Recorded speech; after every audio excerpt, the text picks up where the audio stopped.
I found my son sitting in absolute silence on the freezing stone steps of his own home. He was holding his little daughter asleep in his arms with 2 suitcases tossed beside him in the wet grass. Her rich father had changed the locks and put them out on the street. He thought he had won. He never knew I had spent 12 months quietly preparing for this exact morning. It was time he learned what a quiet man is capable of doing. My name is Tyrone Carver, and I am 70 years old. I spent my life building things from the ground up and keeping my head down. Before I continue this story, let me know where you are watching from in the comments below. Hit like and subscribe if you have ever had to protect bloodlines from people who thought their money made them untouchable. The screech of the worn brake pads on my battered Ford truck cut through the heavy morning fog. It was exactly 5 in the morning. The air was thick and biting, carrying a bitter chill that seeped straight into the bones. I parked outside the massive iron gates of the sprawling suburban estate. Through the dense mist, the sprawling property looked like a cold fortress. My son DeAndre sat hunched on the bottom step of the grand entrance. He was shivering violently in a thin jacket. His large hands were wrapped protectively around his young 4-year-old daughter Nyla, who remained completely asleep against his chest. 2 designer suitcases sat discarded and soaking wet in the manicured grass near the driveway. DeAndre looked up at my approaching headlights with eyes that held absolute devastation. He had sacrificed 10 years of his life for those deeply ungrateful people securely locked inside that house. William Stanford stood safely positioned behind his reinforced glass front door. He was flanked by a highly paid private locksmith who was actively finishing installing brand new heavy steel deadbolts on the front entrance of the property. William pressed a button on the wall and delivered a brutal and calculated monologue through the external intercom system. His voice echoed across the quiet neighborhood, dripping with pure arrogance and elitism. He mocked DeAndre and his humble background with every breath. William laughed at the notion that a man from a working-class neighborhood ever thought he could truly belong in a family of such profound wealth and endless influence. He explicitly stated that the house, the commercial architectural business, and the child all belonged exclusively to the Stanford bloodline now. DeAndre was nothing more than a temporary employee who had outlived his basic usefulness to their grand corporate legacy. Victoria stood right over the left shoulder of her father during this entire vicious speech. She kept her arms tightly crossed over her chest. She looked down at the freezing man she had married and chose the immense wealth of her family over her own husband without a single ounce of hesitation or regret. Her face held absolute apathy. She offered no defense for the father of her child and no comfort for the man who loved her deeply. DeAndre was completely shattered by this utter betrayal. He trembled as he stared up at the massive glass doors. He had just logged into his phone and discovered that his business accounts were entirely frozen. William had used his banking connections to lock DeAndre out of his own architectural firm, suffocating his finances before tossing him onto the freezing pavement. The life DeAndre had built with his own 2 hands was stolen in a single night by a man who viewed human beings as completely disposable assets. He looked down at Nyla and wept silently. His heavy heart broke entirely under the deeply crushing weight of knowing he could not currently provide a safe roof or a warm bed for his precious little girl tonight. William continued to sneer from the warmth of his grand foyer. He truly believed he had crushed my son into dust and erased our family name from his luxurious world. He thought he was dealing with weak men who would fold under the pressure of his vast empire. I did not shout at the massive glass doors. I did not bang my fists on the expensive reinforced windows or hurl curses at William Stanford through the cold morning air. I simply stood there on the pavement and stared directly into his eyes with absolute calmness. My deep silence unnerved the arrogant tycoon far more than any display of physical violence ever could have. He wanted me to scream and validate his belief that we were nothing but uncultured thugs who belonged on the street. I refused to give him that pathetic satisfaction. I slowly walked up the wet driveway with measured and deliberate steps. I slowly picked up the heavy, soaked suitcases that held the remaining fragments of the broken life of my son. I turned my back to the mansion and ignored the venomous insults still spilling from the intercom. I walked straight back toward my battered old Ford truck parked near the grand iron gates. I opened the passenger door very carefully so the harsh, loud creak of the old metal would not disturb the sleeping child. I looked at DeAndre, who was completely frozen in shock and paralyzed by the magnitude of this profound personal disaster. He was waiting for me to express profound anger or devastating disappointment. I offered neither. I looked at my brilliant boy, and issued a single and incredibly calm command that cut perfectly through the freezing morning mist. "Get in the truck now, son." I said the words with the firm certainty of a man who already knew the exact outcome of the war that was about to begin. We were permanently leaving this toxic house behind forever today. The next time we faced these arrogant people, we would dictate the rules entirely on our own strict and unyielding terms. As DeAndre numbly climbed into the dark cabin and gently buckled little Nyla into her secure car seat, I reached deep into the pocket of my heavy canvas jacket. I pulled out a cheap, untraceable burner phone that I had specifically purchased several weeks prior for this precise moment. I quickly typed a single short message to my brilliant corporate attorney, Gavin Thorne. "Initiate Phase 1. I hit send and watched the screen completely go black. Instantly, the personal smartphone of DeAndre lit up the entire cabin with a blindingly bright, flashing notification. He stared at the glowing screen in utter horror. Victoria had just ruthlessly filed an entirely fabricated emergency ex parte motion with the local county court. She maliciously claimed that DeAndre was a violent, unstable man actively attempting to kidnap her precious child across state lines. She was deliberately triggering an immediate and highly aggressive police manhunt for my son. She intended to have him viciously arrested before the sun could even rise to secure her total dominance. I slowly gripped the cold steering wheel. The silent adjustment had now officially started, and they had absolutely no idea what massive storm was rapidly approaching them right now. I found my son sitting in absolute silence on the freezing stone steps of his own home, holding his little daughter asleep in his arms. His wealthy father-in-law had changed the locks and put them out on the street. He thought he had won. He never knew. I had spent 12 months quietly preparing for this exact morning. It was time he learned what a quiet man is truly capable of doing.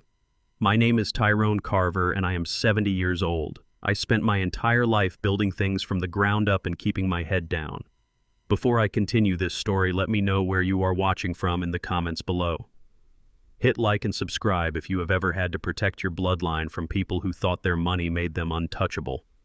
The harsh screech of the worn brake pads on my battered Ford truck violently cut through the heavy morning fog. It was exactly 5 in the morning. The air was thick and biting, carrying a bitter chill that seeped straight into the bones. I parked outside the massive, iron gates of the sprawling suburban estate. Through the dense mist, the immense property looked like a cold, hostile fortress. My son DeAndre sat hunched on the bottom step of the grand entrance. He was shivering violently in a thin jacket. His large hands were wrapped protectively around his young 4-year-old daughter Nyla, who remained completely asleep against his chest. 2 designer suitcases sat discarded and soaking wet in the manicured grass near the massive driveway. DeAndre looked up at my approaching headlights with dark eyes that held absolute devastation. He had sacrificed 10 years of his life for those deeply ungrateful people securely locked inside that massive house. William Stanford stood safely positioned behind his reinforced glass front door. He was flanked by a highly paid private locksmith who was actively finishing installing brand new heavy steel deadbolts on the main entrance of the property. William pressed a button on the wall and delivered a brutal and calculated monologue through the external intercom system. His voice echoed across the quiet neighborhood, dripping with pure arrogance and elitism. He mocked DeAndre and his humble background with every single breath. William laughed at the absurd notion that a man from a working-class neighborhood ever thought he could truly belong in a family of such profound wealth and endless influence. He explicitly stated that the house, the commercial architectural business, and the child all belonged exclusively to the Stanford bloodline. Now, DeAndre was nothing more than a temporary employee who had outlived his basic usefulness to their grand corporate legacy. Victoria stood right over the left shoulder of her father during this entire vicious speech. She kept her arms tightly crossed over her chest. She looked down at the freezing man she had married and chose the immense wealth of her family over her own husband, without a single ounce of hesitation or regret. Her face held absolute apathy. She offered no defense for the father of her child and no comfort for the man who loved her deeply. DeAndre was completely shattered by this utter betrayal. He trembled as he stared up at the massive glass doors. He had just logged into his phone and discovered that his business accounts were entirely frozen. William had used his banking connections to lock DeAndre out of his own architectural firm, suffocating his finances before tossing him onto the freezing pavement. The life DeAndre had built with his own two hands was stolen in a single night by a man who viewed human beings as completely disposable assets. He looked down at Nyla and wept silently. His heavy heart broke entirely under the deeply crushing weight of knowing he could not currently provide a safe roof or a warm bed for his precious little girl tonight. William continued to sneer from the warmth of his grand foyer. He truly believed he had crushed my son into dust and erased our family name from his luxurious world. He thought he was dealing with men who would fold under the pressure of his empire. I did not shout at the massive glass doors. I did not bang my heavy fists on the expensive reinforced windows or hurl angry curses at William Stanford through the cold morning air. I simply stood there on the damp pavement and stared directly into his eyes with absolute calmness. My deep silence unnerved the arrogant tycoon far more than any display of physical violence ever could have. He wanted me to scream and validate his ignorant belief that we were nothing but uncultured thugs who belonged on the street. I completely refused to give him that pathetic satisfaction. I slowly walked up the wet concrete driveway with measured and deliberate steps. I leaned down and effortlessly picked up the heavy soaked suitcases that held the remaining shattered fragments of the broken life of my son. I turned my back to the luxury mansion and completely ignored the venomous insults still spilling rapidly from the digital intercom. I walked straight back toward my battered old Ford truck parked securely. Near the grand iron gates, I opened the passenger door very carefully, making sure the harsh, loud creak of the old metal would not disturb the sleeping child. I looked at DeAndre, who was completely frozen in shock and totally paralyzed by the magnitude of this profound personal disaster. He was waiting for me to express profound anger or devastating disappointment. I offered neither of those expected emotional reactions. I looked at my brilliant boy and issued a single and incredibly calm command that cut perfectly through the freezing morning mist. "Get in the truck now, son." I said the words with the firm certainty of a man who already knew the exact outcome of the brutal war that was about to begin. We were permanently leaving this toxic house behind. As DeAndre numbly climbed into the dark cabin and gently buckled little Nyla into her secure car seat, I reached deep into the pocket of my heavy canvas jacket. I pulled out a cheap, untraceable burner phone that I had specifically purchased several weeks prior. For this precise moment, I quickly typed a single short message to my brilliant corporate attorney, Gavin Thorne: "Initiate Phase 1. I hit send and watched the screen completely go black. Instantly, the personal smartphone of DeAndre lit up the entire cabin with a blindingly bright, flashing notification. He stared at the glowing screen in utter horror. Victoria had just ruthlessly filed an entirely fabricated emergency motion with the local county court. She maliciously claimed that DeAndre was a violent, unstable man actively attempting to kidnap her precious child across state lines. She was deliberately triggering an immediate and highly aggressive police manhunt for my son. She intended to have him viciously arrested before the son could even rise to secure her total dominance. I slowly gripped the cold steering wheel. The silent adjustment had now officially started, and they had absolutely no idea what massive storm was rapidly approaching them right now today. The tires of my truck crushed the scattered shards of safety glass littering the pavement outside the commercial architectural studio of my son. We arrived just as the early morning sun breached the industrial skyline, illuminating a scene of absolute devastation. A heavy commercial moving truck was backed directly over the concrete curb, its rear doors thrown wide open to accept the stolen cargo. Inside the expansive lobby, a private team of 6 men dressed in matching gray tactical utility vests were systematically dismantling the life my son had built. They swung heavy steel crowbars into the reinforced glass partitions of the drafting rooms. They ignored the expensive drafting tables and physical blueprints, marching straight toward the primary climate-controlled technology room at the back of the facility. DeAndre unbuckled his seatbelt before I even shifted the transmission into park. His breathing grew rapid and ragged. He watched in pure horror as 2 of the massive men began violently ripping the proprietary digital server racks straight out of the drywall. Sparks flew from severed thick black fiber optic cables. Those blinking black towers held every single original, unedited contract and financial ledger related to his current commercial development projects. They held the exact, unredacted digital copies, proving William completely fabricated the loan default that triggered this hostile seizure. DeAndre knew immediately that if those servers vanished into the back of that unmarked moving truck, his only definitive proof of absolute innocence would be permanently erased from existence. William had meticulously timed this aggressive physical raid to coincide perfectly with the false police manhunt.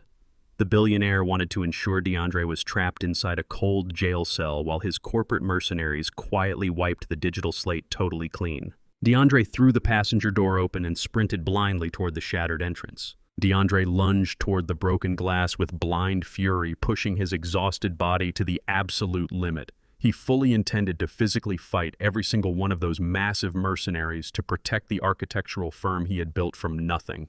I moved faster than my age suggested. I stepped out of the truck and intercepted him before his boots could even touch the lobby tiles. I grabbed the back collar of his jacket with an unyielding iron grip and violently yanked him backward onto the sidewalk. He fought against my hold, completely overwhelmed by the crushing desperation of watching his entire livelihood being packed into a moving truck. I slammed him hard against the side of my Ford and ordered him to look closely at the tactical vests the men were wearing. I pointed a steady finger at the small, heavily embroidered corporate logo stitched directly over their left breast pockets. I calmly explained that those repo men did not work directly for his arrogant father-in-law. They belonged to a highly aggressive subsidiary debt collection agency owned entirely by a massive coastal banking conglomerate. William had intentionally hired a third-party corporate entity to execute this dirty task. I looked my son directly in the eyes and laid out the brutal legal reality of his situation. If DeAndre ran into that lobby and threw a single punch, he would be immediately arrested for aggravated felony assault against licensed corporate agents. I explained that an active assault charge would permanently validate the malicious lies his treacherous wife had just filed with the local family court. Fighting these men physically would guarantee that he lost permanent custody of little Nyla before the trial even started. This raid was not merely about seizing proprietary technology or destroying crucial evidence. It was an incredibly precise psychological trap designed to strip him of his fatherhood. William completely anticipated that the sheer emotional trauma of losing his business would force DeAndre into making a violent mistake. I tightened my grip on his shoulders and told him that loud men lose because they act on raw emotion. We were going to win because we operate with absolute cold discipline. I ordered him to stand down and let the men load the servers. He finally stopped struggling and nodded his head as bitter tears of frustration streamed down his exhausted face. He trusted my quiet resolve. I released his collar and calmly reached back into the inner pocket of my heavy canvas jacket. I pulled out my secure burner phone and immediately dialed the direct encrypted line of Gavin Thorne. I completely bypassed the local police department, knowing they were thoroughly corrupted by the political influence of William. I spoke into the receiver with a soft, steady tone while watching the repo men load the server racks into their massive truck. I ordered Gavin to instantly execute a highly aggressive hostile buyout of the regional parent holding group that directly controlled the subsidiary debt collection agency. I authorized him to use the vast unlimited liquid capital currently resting inside my unlisted offshore corporate trust. I instructed him to make it an all-cash transaction, bypassing any standard board approval protocols to ensure absolute immediate transfer of primary ownership. The entire massive financial strike was completely invisible to the men grunting and sweating inside the shattered architectural studio. They continued loading the final pieces of stolen technology, assuming they were executing a flawless corporate raid for their wealthy employer. I simply leaned against the hood of my truck and watched the digital clock on my dashboard slowly tick forward. Within exactly 14 minutes, the heavy silence of the cold morning was suddenly broken by the shrill ringing of a cellular phone. The lead repo man wiped sweat from his thick brow and answered the call. I watched his highly aggressive posture completely evaporate into pure fear. He received a frantic, disorganized phone call straight from his terrified chief executive officer. The man listened in absolute stunned silence as he was abruptly informed that their entire national debt agency had just been aggressively purchased in a matter of mere minutes by a completely unknown, untouchable corporate ghost entity. The lead mercenary dropped his crowbar onto the shattered glass and barked an immediate order to his confused team. They were instructed to carefully put every single server rack back into the facility, sweep up the broken glass, repair the damaged doors, and leave the premises immediately. DeAndre stared at his father in absolute shock, unable to comprehend the staggering display of invisible power he had just witnessed. I turned to my son and finally revealed the hidden truth I had kept buried for decades. I calmly explained that I sold my highly classified commercial engineering patents 30 years ago for hundreds of millions of dollars. I deliberately hid the vast fortune in unlisted accounts simply to ensure DeAndre learned the genuine value of hard, exhausting work without the corrupting safety net of endless privilege. William thought he was ruthlessly crushing a poor, defenseless old man from a working-class neighborhood. He never realized he had just picked a devastating fight with a financial leviathan. He had awakened a sleeping giant who possessed the unlimited capital necessary to entirely obliterate his precious real estate empire. The ultimate corporate war for the survival of our bloodline had now officially begun today. The heavy glass doors of the architectural studio remained shattered, but the interior was finally quiet and perfectly secure. DeAndre immediately rushed toward the primary technology room and began reconnecting the thick black fiber optic cables to the salvaged server racks. The blinking blue lights of the hardware illuminated his exhausted face as the system slowly booted up. He sat at his main terminal and furiously typed in his administrative passwords. His hands moved with desperate precision across the keyboard. He needed to locate the original unedited development contract that William Stanford had maliciously altered to frame him for the massive commercial loan default. That single digital document was the absolute key to proving his innocence and exposing the fraudulent corporate trap. The screen flickered as the main drives initialized. DeAndre and I stood side by side in the freezing room staring at the massive monitors. He initiated a deep system search and began meticulously combing through tens of thousands of encrypted corporate emails and archived project files. The silence between us was heavy with anticipation. He cross-referenced dates and hidden financial attachments, searching for the specific metadata fingerprint of the authentic guarantee agreement he had signed 3 years ago. The server fans roared to life as the processor handled the massive data request. Every single folder they opened represented a piece of his stolen livelihood. He navigated through the dense digital architecture he had personally designed, hoping his complex internal security protocols had survived the violent physical assault. His eyes darted across endless lines of code and fragmented data packets. We watched the search bar crawl across the screen, indexing every hidden corner of the company network. He needed that specific original PDF document to completely destroy the false narrative his father-in-law had constructed against us. Suddenly, a blaring red warning notification flashed violently across the dual high-definition displays. The files were heavily corrupted.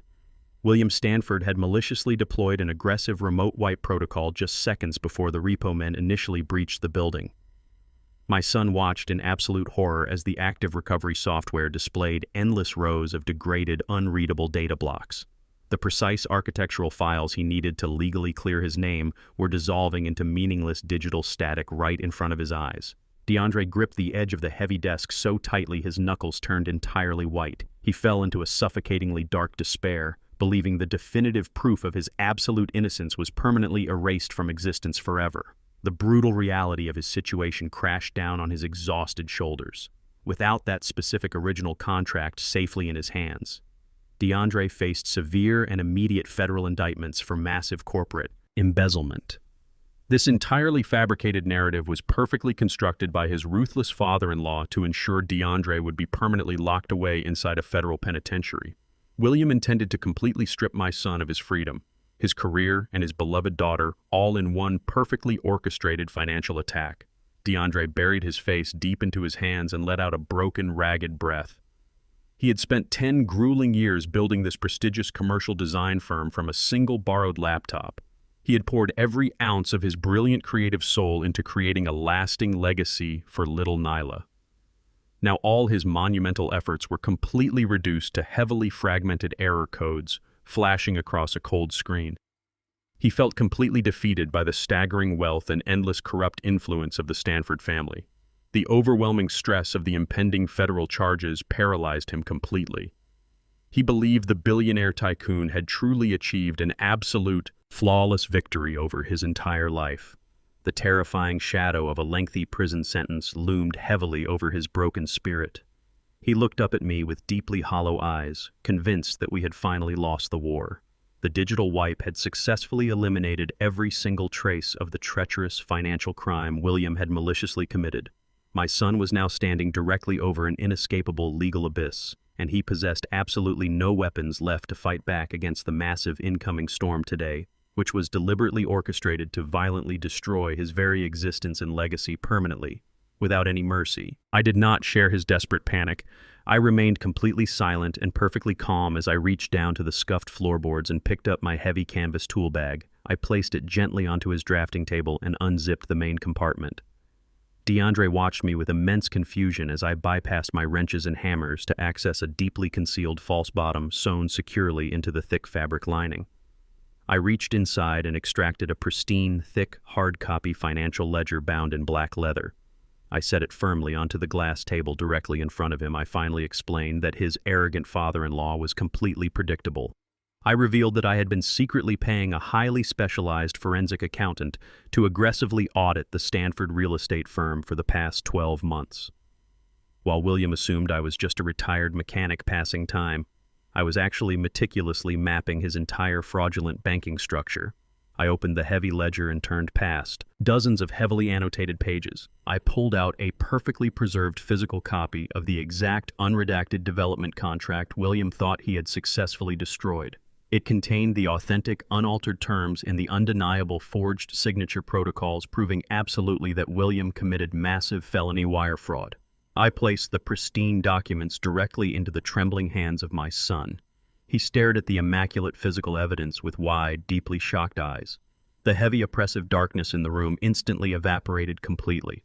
I gently placed my hand on his rigid shoulder and told him that quiet men always keep receipts.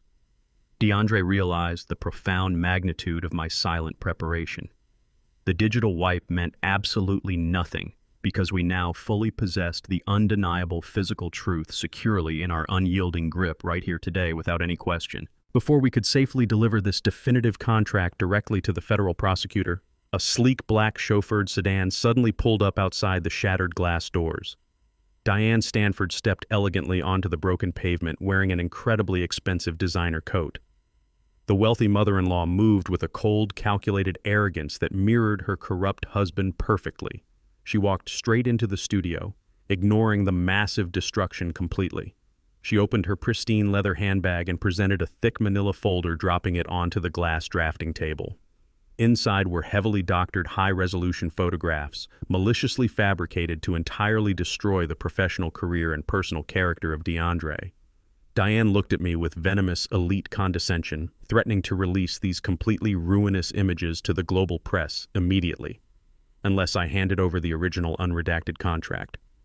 She truly believed her immense societal privilege granted her the ultimate power to blackmail us into absolute submission. She thought the overwhelming fear of public humiliation would instantly break our resolve and force us to surrender. Diane smiled, assuming she had just cornered us perfectly, but she possessed absolutely no idea what devastating financial secrets I had personally acquired to instantly neutralize her permanently today. Diane Stanford walked into the shattered commercial architectural studio with the cold entitlement of a woman who believed the world existed entirely to serve her. She carefully navigated around the broken glass in her pristine designer heels and stopped directly in front of the drafting table. She did not acknowledge the sheer destruction her husband had orchestrated just an hour prior. She simply opened her expensive leather handbag and extracted a thick manila folder. Diane dropped the folder onto the smooth glass surface right next to the authentic, unredacted contract we had just recovered. She looked at me with a polite and deeply venomous elitism.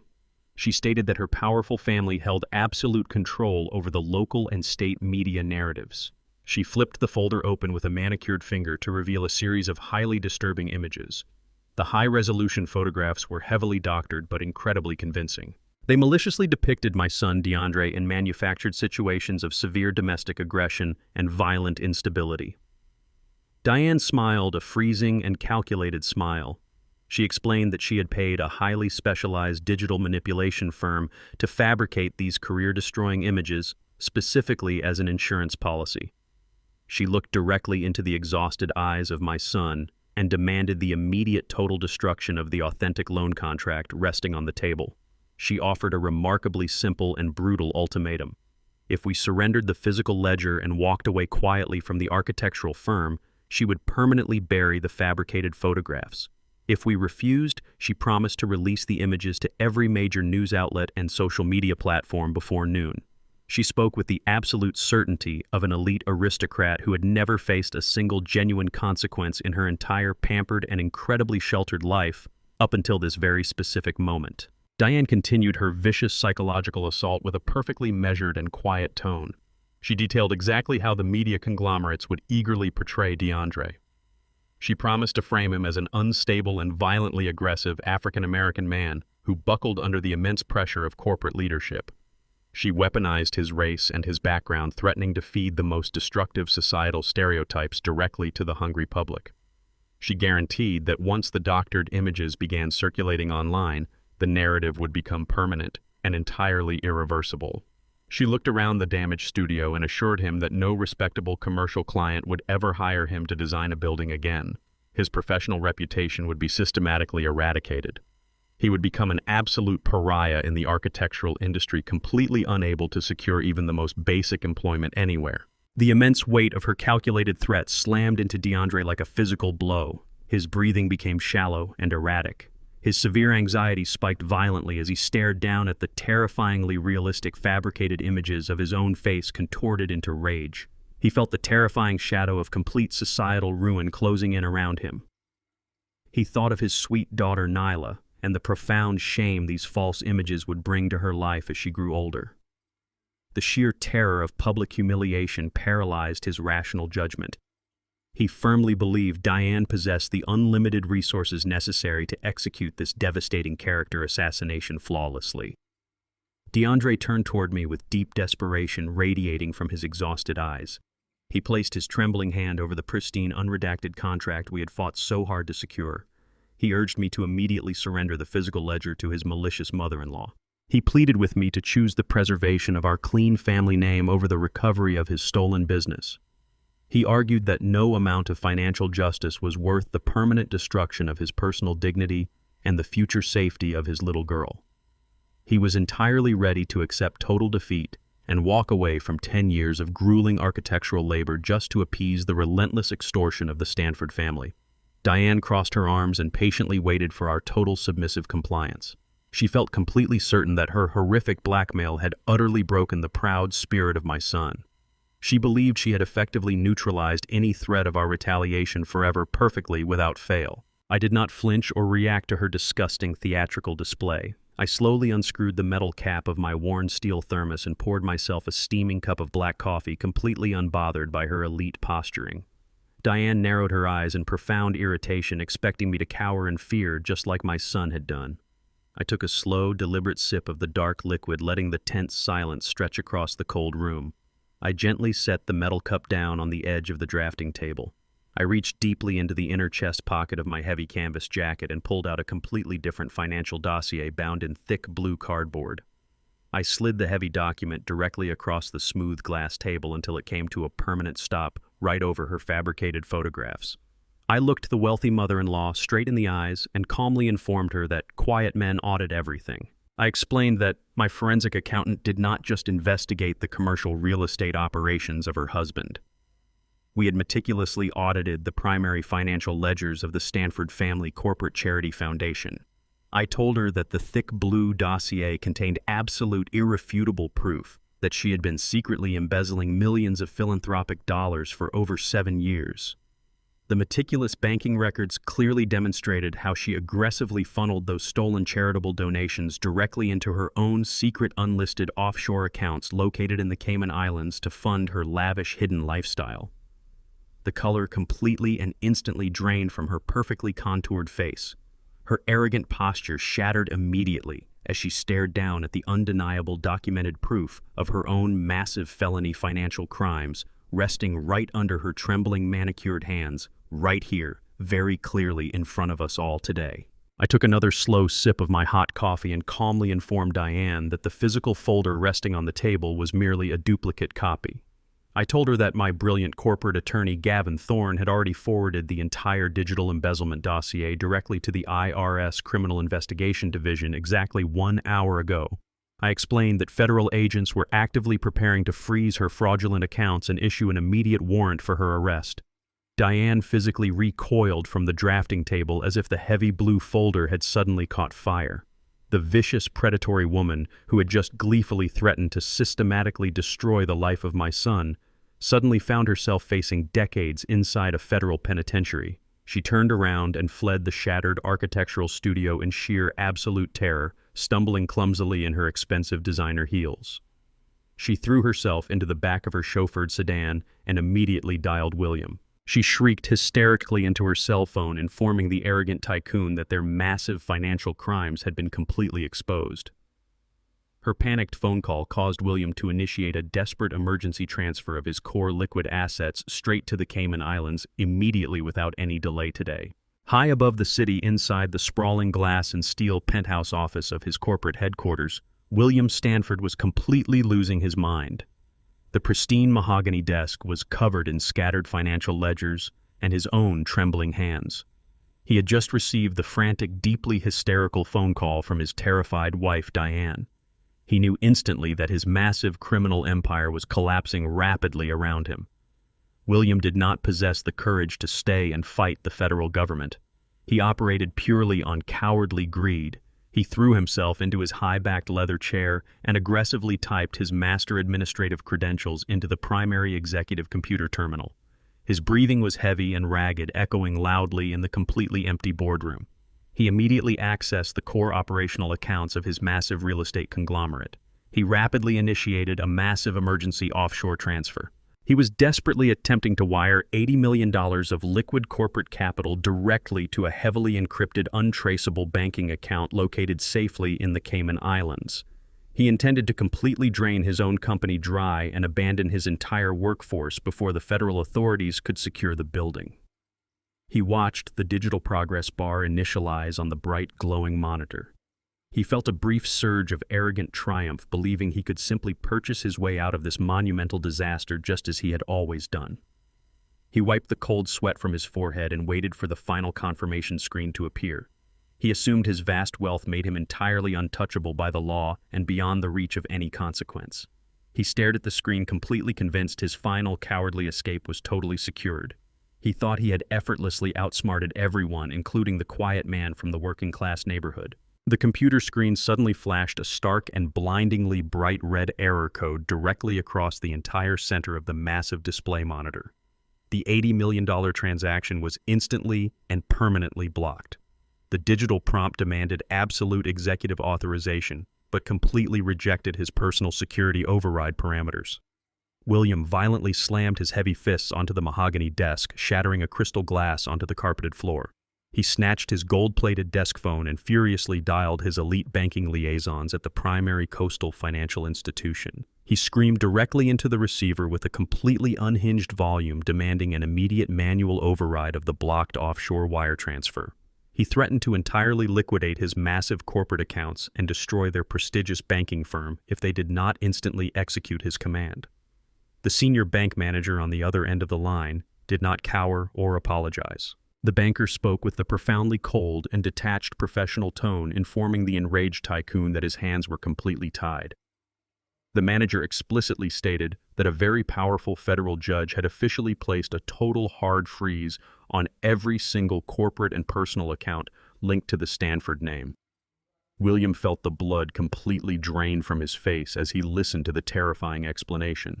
While William was aggressively throwing my son onto the street and maliciously ordering the physical destruction of the commercial studio servers, I had already effectively deployed my countermeasure. My brilliant attorney Gavin Thorne had personally carried the pristine, unredacted contract we salvaged from the studio directly to the federal prosecutor before the sun had fully risen. That single, unaltered document undeniably proved William had maliciously committed massive felony wire fraud to orchestrate the architectural loan default. Gavin successfully utilized that pristine physical evidence to instantly secure an emergency federal injunction against the Stanford real estate empire. The legal maneuver was executed with absolutely flawless precision and terrifying speed.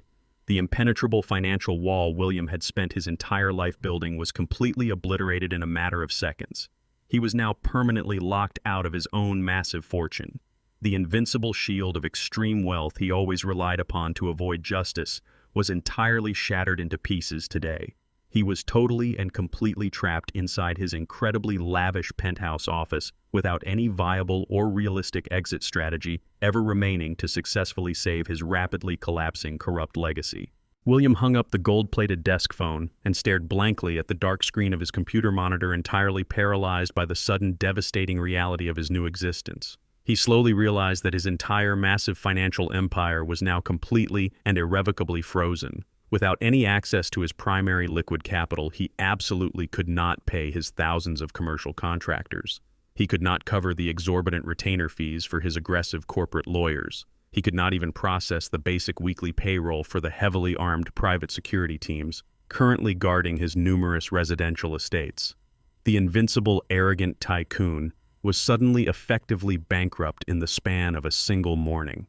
The profound silence of the penthouse office pressed down on him like a physical weight, suffocating his immense pride.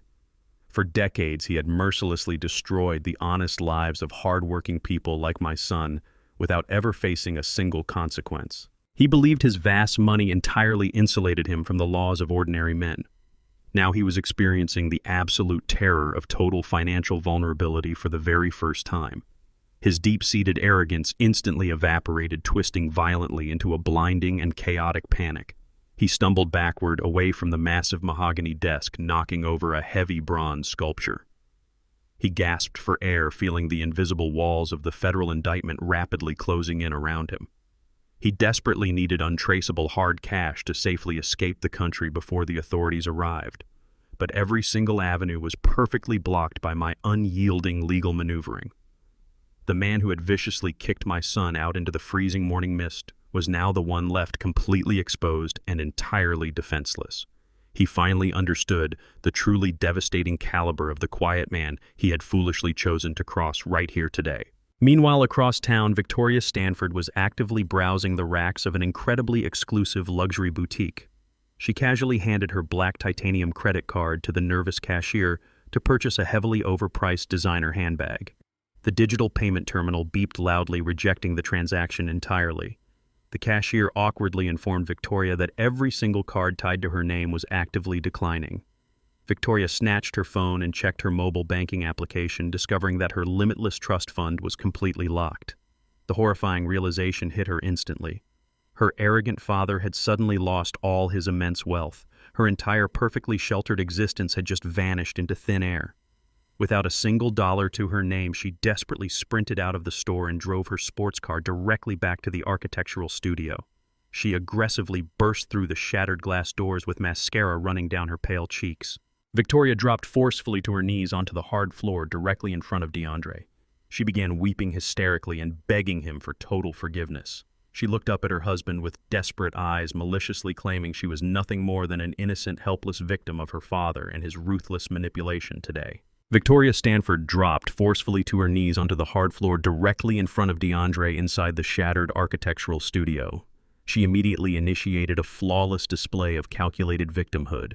Her makeup was perfectly smeared down her pale cheeks to simulate profound trauma. She reached out and desperately grasped the trembling hands of my son.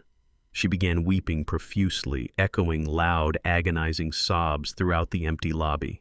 She looked up at him with wide, innocent eyes, completely ignoring my presence in the room. Victoria maliciously claimed she was nothing more than an innocent, helpless victim of her father and his ruthless financial manipulation. She insisted William had forced her to participate in the cruel eviction under severe threats of total disinheritance. She pleaded with DeAndre to believe that she never actually wanted to separate him from little Nyla. The entitled daughter of the billionaire tycoon then presented her ultimate desperate proposition. She offered to serve as a primary witness and voluntarily testify against William Stanford in federal court. She promised to provide the prosecutors with every hidden detail of his illegal offshore banking operations. In exchange for this testimony, she demanded exactly half of the newly restored architectural business and a full legal reconciliation of their marriage. She framed her extortion as a romantic sacrifice, suggesting they could rebuild their lives together on the ashes of her father and his corrupt empire. She squeezed his hands tighter and begged him to bring their family back together today. DeAndre stared down at the weeping woman, entirely paralyzed by the sudden, overwhelming barrage of emotional manipulation. The sudden shift from a treacherous enemy to a pleading victim completely disoriented his exhausted mind. He stood completely frozen, unable to form a single coherent response to her desperate, treacherous plea for mercy right now. DeAndre faced the ultimate psychological conflict standing in the ruins of his own commercial studio. He stared intently at the weeping woman he had loved completely for over a decade. Her hot tears falling onto his knuckles looked incredibly genuine to his exhausted mind. Victoria weaponized their shared history with lethal precision. She deliberately invoked deeply intimate memories of their early relationship when they were just two young students building a life together far away from her father and his towering wealth. She softly whispered the exact pet names she used when Nyla was born, desperately trying to break down the heavy emotional walls DeAndre had erected to protect himself. The calculated nostalgia struck him directly in the chest. A profound and agonizing hesitation washed over my son.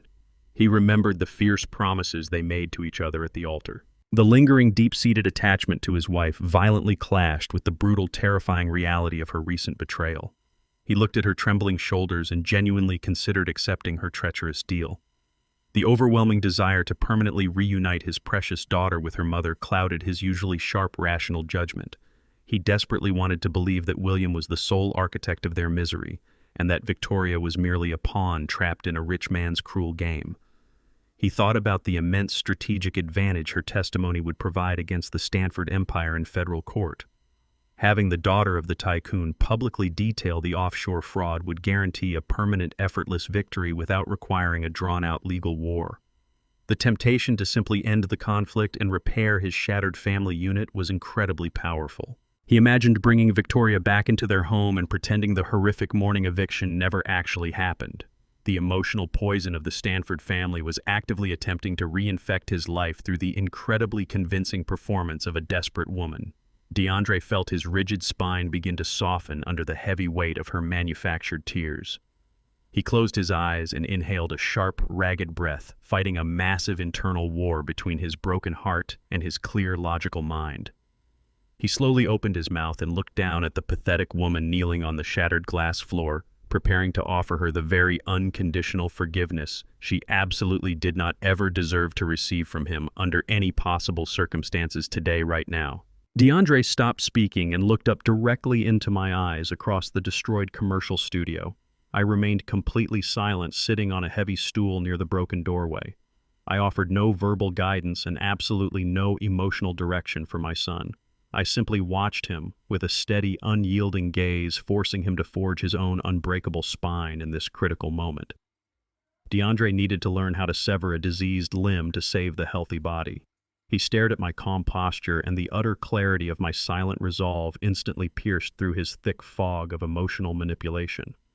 The intense psychological spell Victoria had cast over him shattered into a million useless pieces. He suddenly realized the profound, brutal truth of her incredibly sudden return. Victoria only crawled back to this studio because her black titanium credit cards violently stopped working at her luxury boutiques. She did not miss her husband, and she certainly did not miss her daughter.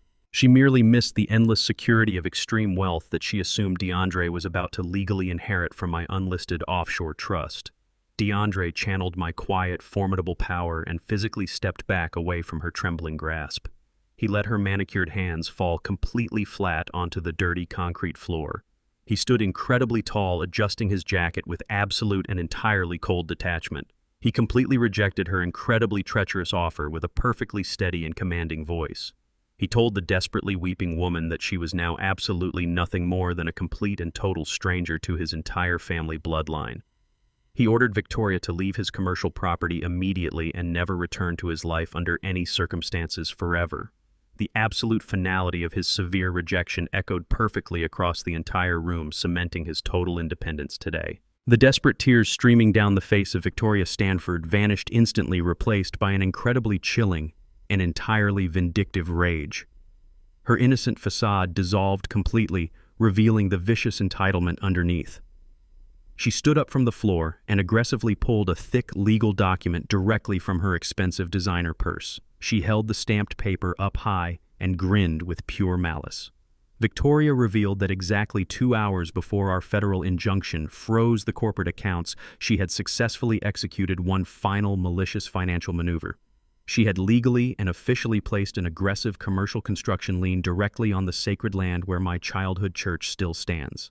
She intended to forcibly seize the highly coveted community property and bulldoze the entire historic religious site to construct a massive, profitable strip mall by tomorrow morning. The vindictive daughter believed she had finally discovered the ultimate leverage necessary to destroy my stoic composure and force DeAndre to surrender the architectural firm.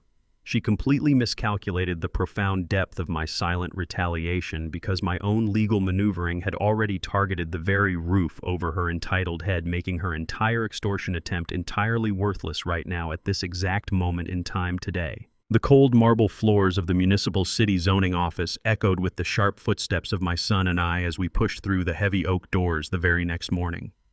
We arrived exactly as the administrative building opened for public business. Standing directly in front of the primary zoning commissioner's elevated mahogany desk was Victoria Stanford, surrounded by a phalanx of her father's high-priced corporate attorneys. They wore immaculate tailored suits and carried themselves with the same manufactured arrogance that infected their wealthy employers. The lead attorney was actively presenting the aggressive construction lien to the weary civil servant, demanding immediate executive authorization to commence the total demolition of my childhood church. Victoria stood perfectly straight beside him, projecting an aura of absolute untouchable privilege. She had clearly recovered from her pathetic weeping display at the studio and fully embraced her vindictive nature. She wanted to hurt me in the most profound and permanent way possible simply because my son had finally refused to bow to her manipulation. The legal documents resting on the commissioner's desk represented the complete erasure of a historic community cornerstone. The lawyers spoke with rapid, calculated precision, citing obscure municipal development statutes and overwhelming the official with dense legal jargon designed to force a rapid approval. They deliberately intended to secure the final physical destruction order before we could even mount a basic legal defense. Victoria turned her head and noticed us walking down the central aisle. She offered a remarkably cold and triumphant smile, completely convinced that her aggressive preemptive strike was absolutely unstoppable. She truly believed that her immense financial resources and inherited corporate power would effortlessly bulldoze both the sacred religious sanctuary and our stubborn family pride directly into the dirt today, without any resistance whatsoever right now, immediately. The zoning commissioner sat heavily in his oversized leather chair, deeply influenced by the massive political donations William Stanford had consistently funneled into his re-election campaigns over the past decade. He barely skimmed the legal documents before reaching for the heavy rubber stamp resting on his desk, perfectly prepared to authorize the immediate demolition order without a single second thought. DeAndre quickly stepped forward and firmly placed his hands on the polished edge of the desk, desperately attempting to halt the corrupt administrative process. My son passionately argued the profound cultural significance of the brick building, pleading with the commissioner to recognize its irreplaceable historical value to our local working-class neighborhood. He explained that generations of families had worshipped and sought sanctuary within those specific sacred walls, long before the Stanford corporate conglomerate began aggressively purchasing the surrounding municipal blocks for commercial redevelopment. DeAndre begged the weary civil servant to temporarily delay the lethal authorization pending a formal architectural review to evaluate the structural integrity and heritage status of the church. The commissioner sighed impatiently and entirely dismissed his emotional pleas with a wave of his hand. He coldly stated that the local municipality did not care about sentimental attachments or neighborhood nostalgia. He brutally clarified that the law only recognizes registered capital and proper documentation, indicating that the aggressively acquired construction lien presented by the Stanford attorneys was entirely legally binding. Victoria watched the devastating exchange from the side of the desk and smirked with pure, unadulterated malice. She thoroughly enjoyed watching my son struggle uselessly against the massive bureaucratic machine her father essentially owned. She firmly believed she had successfully discovered the absolute perfect method to hurt me in the deepest and most painful way possible, striking directly at the core of my childhood memories and spiritual foundation. She crossed her arms confidently, assuming her vindictive retaliation was currently an entirely finalized conclusion. The heavy rubber stamp hovered menacingly over the finalized paperwork, ready to permanently erase a vital piece of my personal history. The elite lawyers stood silently by, radiating intense satisfaction as they anticipated their massive administrative victory. My son looked back at me with incredible frustration burning in his tired eyes, believing the corrupt municipal system had successfully defeated us once again. Victoria simply chuckled softly, savoring her vicious triumph as the official pressed the inked stamp downward forcefully toward the clean, pristine page. Before the black ink could permanently stain the white authorization paper, Gavin Thorne suddenly stepped briskly up to the wooden commissioner's desk. The razor-sharp attorney confidently bypassed the entire group of extremely highly paid corporate lawyers without breaking his intense professional stride. Gavin firmly slapped a thick stack of freshly stamped banking records directly over the demolition documents, entirely blocking the descent of the rubber stamp. He aggressively instructed the corrupt civil servant to meticulously review the certified origin of the financial capital utilized to initially purchase the contested construction lien. Gavin loudly articulated that the official records provided absolute, irrefutable proof that the Stanford real estate firm had intentionally used illegally acquired and directly embezzled corporate funds to secure the land. He completely devastated their entire legal argument by coldly reminding the commissioner about a very specific and unyielding federal statute regarding financial fraud. By absolute federal law, any municipal property action aggressively taken using illicit or stolen funds is immediately rendered totally void, and the associated land is instantly seized by the state government indefinitely. The commissioner physically recoiled from his desk, rapidly dropping the heavy rubber stamp as if it had suddenly caught fire. The terrified official realized that authorizing the destruction of the historic church, utilizing demonstrably embezzled corporate capital, would instantly guarantee his own immediate federal indictment and total career ruin. Sweating profusely under the intense legal scrutiny of my attorney, the terrified civil servant was forcefully compelled to physically tear the official demolition order into tiny, unrecognizable pieces right in front of everyone.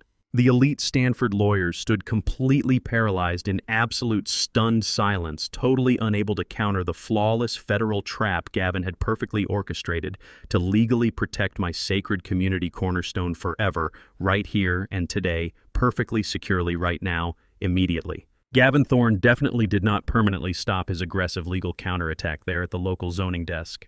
He coldly turned toward the stunned billionaire daughter and firmly handed Victoria an entirely separate thick stack of pristine legal papers. I calmly stepped forward and quietly revealed that I had just personally purchased the massive defaulting commercial debt on William Stanford's very own primary residential estate. Victoria stared down at the documents with absolute sheer horror flooding her pale, trembling face, completely shattering her immense pride instantly. The luxurious multi-million-dollar Stanford mansion was now officially locked in active brutal foreclosure proceedings, and the aggressive physical eviction process officially begins right now today without any mercy whatsoever. The very same arrogant family who had mercilessly ordered my son to be viciously thrown out onto the freezing street just yesterday morning was now abruptly losing the exact golden roof over their own completely entitled heads. Victoria dropped the heavy foreclosure documents onto the marble floor, her ultimate vindictive plot totally ruined forever and completely destroyed.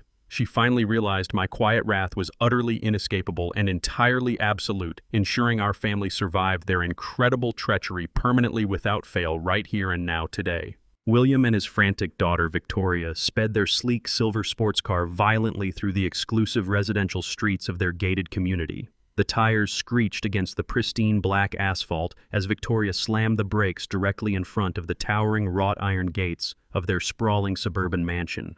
The sheer panic consuming their minds instantly froze into absolute dread. Two heavily armed county sheriffs were already standing calmly beside the towering stone pillars, marking the grand entrance of the primary Stanford estate. The officers were methodically affixing bright red official foreclosure notices directly onto the immaculate masonry. The heavy federal tape secured the eviction orders with undeniable finality. William threw his car door open and stumbled onto the manicured grass, completely unable to process the visceral sight of his own permanent ruin. The bright red paper contrasted sharply against the elegant gray stone, declaring to the entire wealthy neighborhood that the invincible Stanford financial empire was completely dead. Victoria gripped the leather steering wheel with trembling hands, watching the law enforcement officers systematically seal the perimeter of the only home she had ever known. The massive multi-million-dollar estate was no longer their personal playground.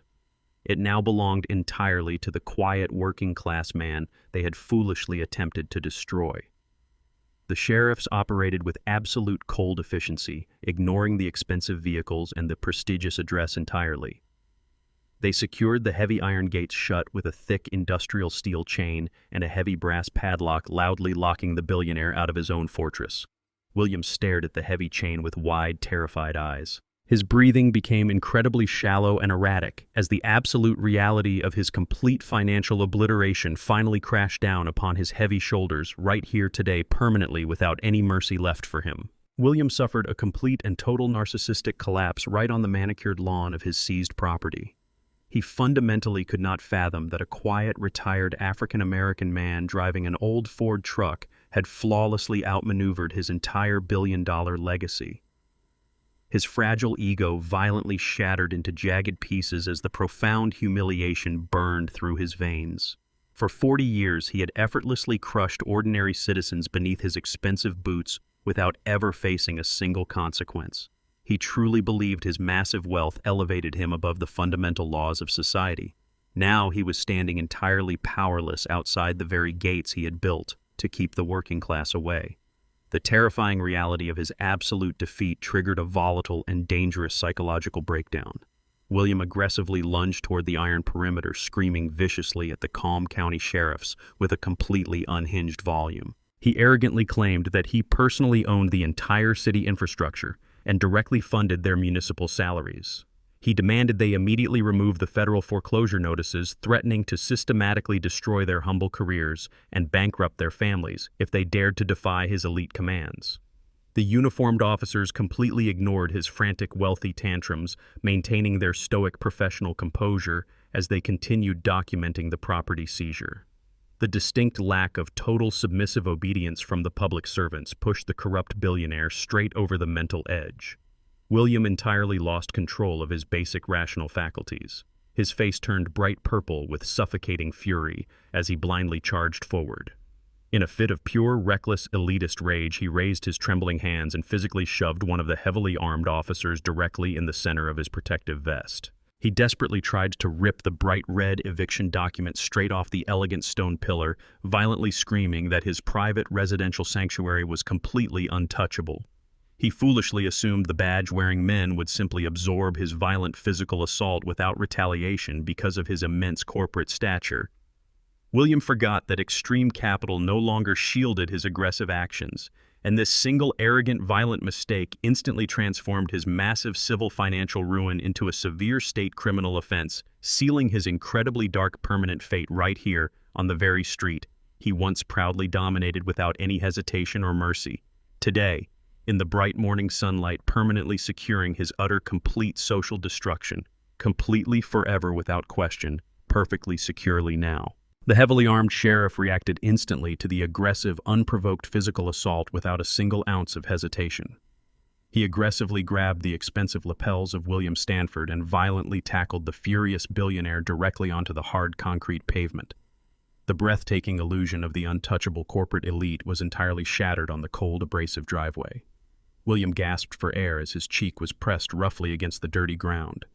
The officer swiftly wrenched the tycoon arms forcefully behind his back and clamped heavy steel handcuffs tightly around his wrists. He loudly read William his Miranda rights, officially arresting him for committing aggravated felony assault against an active law enforcement officer. The once invincible real estate mogul was instantly reduced to a common criminal groveling pathetically in the dirt. Victoria stood paralyzed beside her sleek sports car, watching the brutal subjugation of her incredibly powerful father in sheer, absolute horror. She covered her trembling mouth as hot tears of pure terror streamed freely down her pale cheeks. The officers hauled the disgraced billionaire up from the pavement, entirely ignoring his continued frantic threats of massive lawsuits. They physically shoved the struggling tycoon roughly into the dark back seat of their waiting police squad car, slamming the heavy door shut with deafening authority.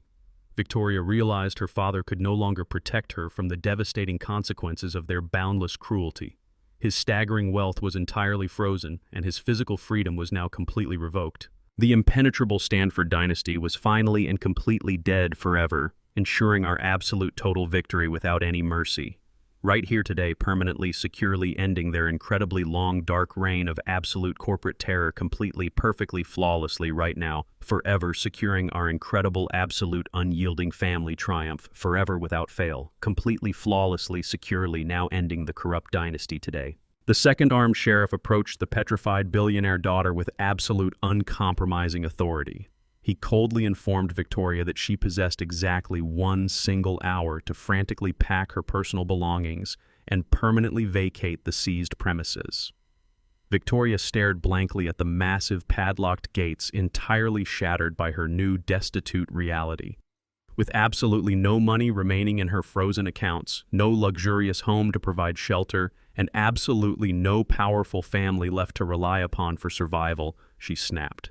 Her mind spiraled into a deeply dark, vindictive corner, realizing she desperately needed immediate leverage to force DeAndre into absolute submission. Victoria made a frantic, entirely dangerous decision to violently reclaim her lost dominance. She climbed into her sports car and violently reversed, completely ignoring the police cruisers. The desperate, unhinged woman accelerated aggressively down the suburban street, heading straight toward the local daycare center, intending to unlawfully seize little Nyla right now.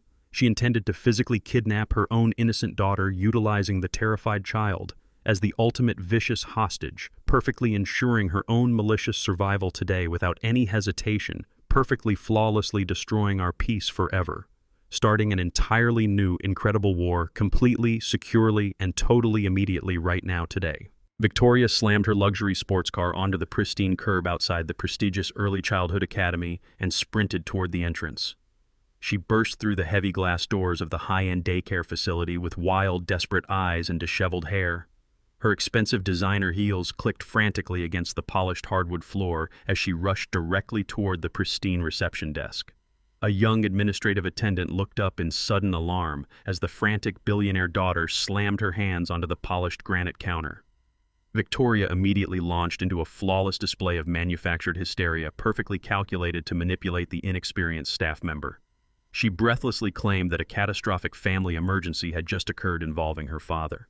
She forcefully insisted that she needed to withdraw her daughter Nyla from the facility right this very second. She loudly announced her immediate intention to take the child across state lines to be with her critically ill grandfather.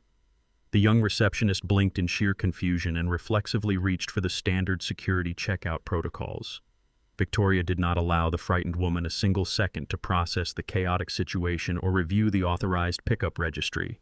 She aggressively leaned over the high counter and weaponized her prestigious family name to demand absolute instant compliance. She spoke with a venomous aristocratic authority, warning the trembling employee that any delay would result in massive corporate lawsuits. She demanded the immediate release of her child, stating that the Stanford family did not wait for bureaucratic permission slips during a severe medical crisis. Victoria projected the exact, terrifying entitlement of a wealthy woman who was entirely accustomed to destroying the lives of lower-class workers simply because they hesitated to obey her commands. Her heart hammered violently against her ribs as she prepared to forcefully bypass the secure entry gate. The terrified young attendant hesitated visibly, her hands shaking violently over the computer keyboard. She quietly stammered that standard facility protocols absolutely mandated visual verification of identification before unlocking the primary magnetic safety gate. Victoria sneered with unfiltered elitist disgust, realizing her forceful verbal intimidation was failing to produce immediate physical results. She refused to endure another single second of resistance from an hourly wage earner. She forcefully shoved the heavy metallic turnstile, utilizing her entire body weight to completely bypass the secure entry point. The loud security alarm instantly buzzed across the quiet lobby, but she completely ignored the blaring noise. Victoria marched aggressively down the brightly colored hallway, displaying pure, relentless determination. Her dark mind spiraled into a truly vicious and entirely unhinged criminal conspiracy. She held absolutely no genuine maternal desire to protect or comfort little Nyla during this incredibly chaotic morning.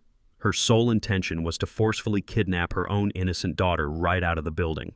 She intended to mercilessly weaponize the terrified child, utilizing her as the ultimate emotional bargaining chip to aggressively extort my hidden offshore fortune. She realized that acquiring direct physical possession of the child was her only remaining realistic strategy to reclaim her lost elite status. Victoria planned to demand tens of millions of dollars in untraceable liquid capital from my private trust in exchange for the safe return of my granddaughter. She calculated that DeAndre would instantly surrender his entire restored commercial architectural firm and every single recovered financial asset to ensure the total safety of his beloved child. She felt a sick, twisted sense of brilliant triumph, believing her ruthless maternal extortion plot was completely flawless and entirely unstoppable. She rounded the final corner of the primary developmental wing, completely deaf to the frantic footsteps of the chasing facility administrator echoing loudly down the hallway behind her. She approached the brightly painted wooden door of the preschool classroom, entirely convinced she was about to secure absolute financial dominance over my entire family bloodline. She aggressively reached her manicured hand toward the polished brass doorknob, fully preparing to violently snatch the toddler away from her innocent morning play and initiate a truly devastating interstate kidnapping operation. Immediately today, without any single hesitation whatsoever, right now, perfectly and absolutely securing her dark escape flawlessly, forever starting her brutal victory march today, permanently moving completely forward, entirely unbothered, and deeply malicious. Before her fingers could even touch the cold brass hardware, my calm voice completely shattered her arrogant delusion. Victoria violently recoiled and spun around, dropping her expensive handbag onto the tiled floor in sheer panic. I was already sitting perfectly still in a small folding chair positioned directly beside the classroom door, casually unscrewing the steel cap of my heavy work thermos. I poured a steaming cup of dark black coffee, entirely unbothered by her frantic arrival. I explained that I had thoroughly anticipated her exact narcissistic psychological profile the very second her father was arrested. I knew her overwhelming entitlement would instantly drive her to weaponize my granddaughter, so I drove my Ford truck here and comfortably beat her to the facility by an entire hour. I set my metal cup down and pulled a thick, perfectly pressed legal document from my canvas jacket. I calmly extended the finalized absolute divorce decree directly toward her trembling hands. I coldly articulated that the binding paperwork officially granted DeAndre full, unshared, permanent legal and physical custody of Nyla, stripping Victoria of all parental rights forever. I looked deeply into her terrified eyes and offered the broken billionaire a remarkably simple, devastating choice. She could either immediately sign the binding federal papers relinquishing her child and walk away from our family permanently, or I would instantly summon the armed police officers waiting outside the building to arrest her for committing severe felony attempted child kidnapping. I informed her that the state penitentiary would gladly welcome the spoiled daughter of a disgraced corporate fraud. The profound, undeniable reality of my flawless trap completely suffocated her vindictive spirit. Victoria realized she was entirely trapped without any wealth, power, or influence left to aggressively shield her from brutal absolute justice right here today, without fail. Victoria snatched the black ink pen and hastily scribbled her jagged signature across the finalized divorce decree with violently trembling hands. She surrendered every single legal right to her only daughter without expressing a single ounce of genuine maternal hesitation. She turned around and sprinted frantically out of the preschool building, forever leaving our bloodline entirely untouched by her toxic greed. I calmly opened the wooden classroom door and secured my precious granddaughter, lifting little Nyla safely into my strong arms to carry her entirely far away from the Stanford madness. We had finally won the incredibly exhausting legal battle to preserve our beautiful family intact. However, across the city, Diane Stanford was rapidly descending into pure, unadulterated madness. The disgraced elite matriarch had just learned about her husband rotting inside a cold jail cell and her cowardly daughter failing the kidnapping plot miserably. Stripped of her immense offshore wealth and suffocating under intense federal IRS scrutiny, Diane decided to orchestrate one final violently destructive revenge against my tangible physical assets. The unhinged billionaire wife contacted a brutal underground arsonist preparing to completely burn my precious historic automotive garage straight into the filthy ground before the sun rises tomorrow morning. Driven entirely by a blinding and irrational vengeance, Diane Stanford retreated to the shadowy corners of the internet to execute her final desperate strike. Stripped of her immense liquid wealth and facing severe federal scrutiny, she utilized an encrypted digital network to locate a ruthless unlisted contractor. She possessed absolutely no traceable cash to fund this highly illegal operation, so she ruthlessly liquidated her final remaining physical assets. Diane met the dangerous arsonist in the dimly lit subterranean parking garage of her luxury hotel, handing him a heavy velvet pouch filled with incredibly rare heirloom diamonds.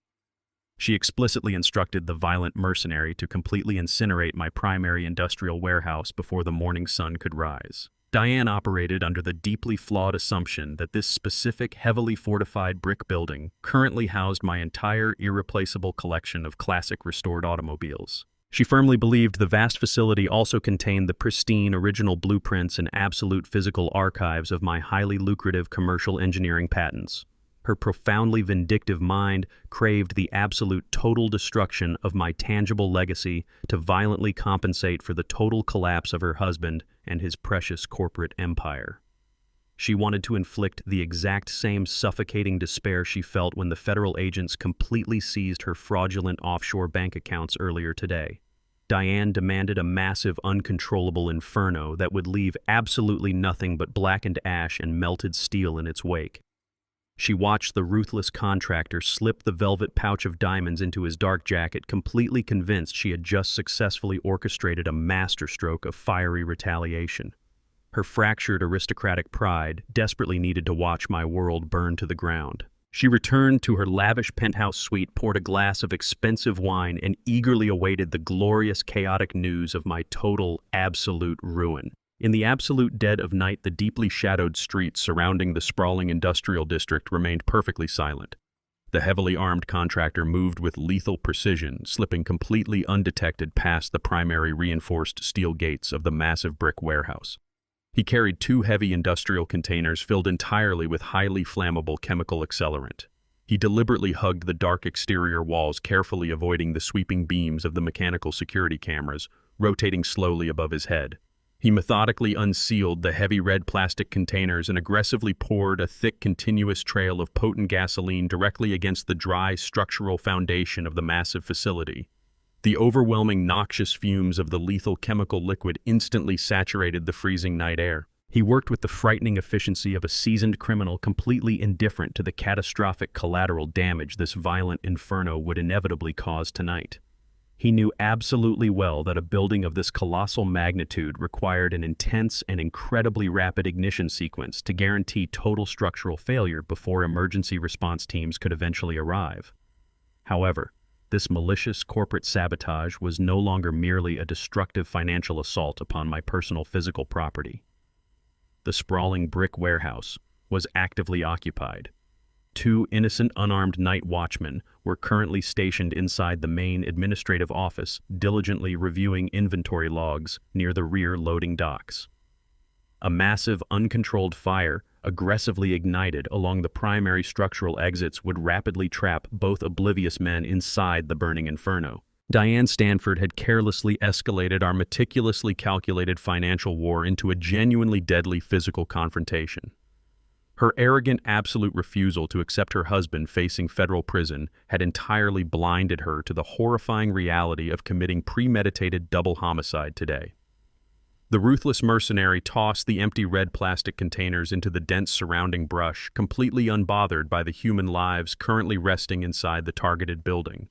He slowly reached into the deep pocket of his dark tactical jacket and retrieved a thick crimson road flare.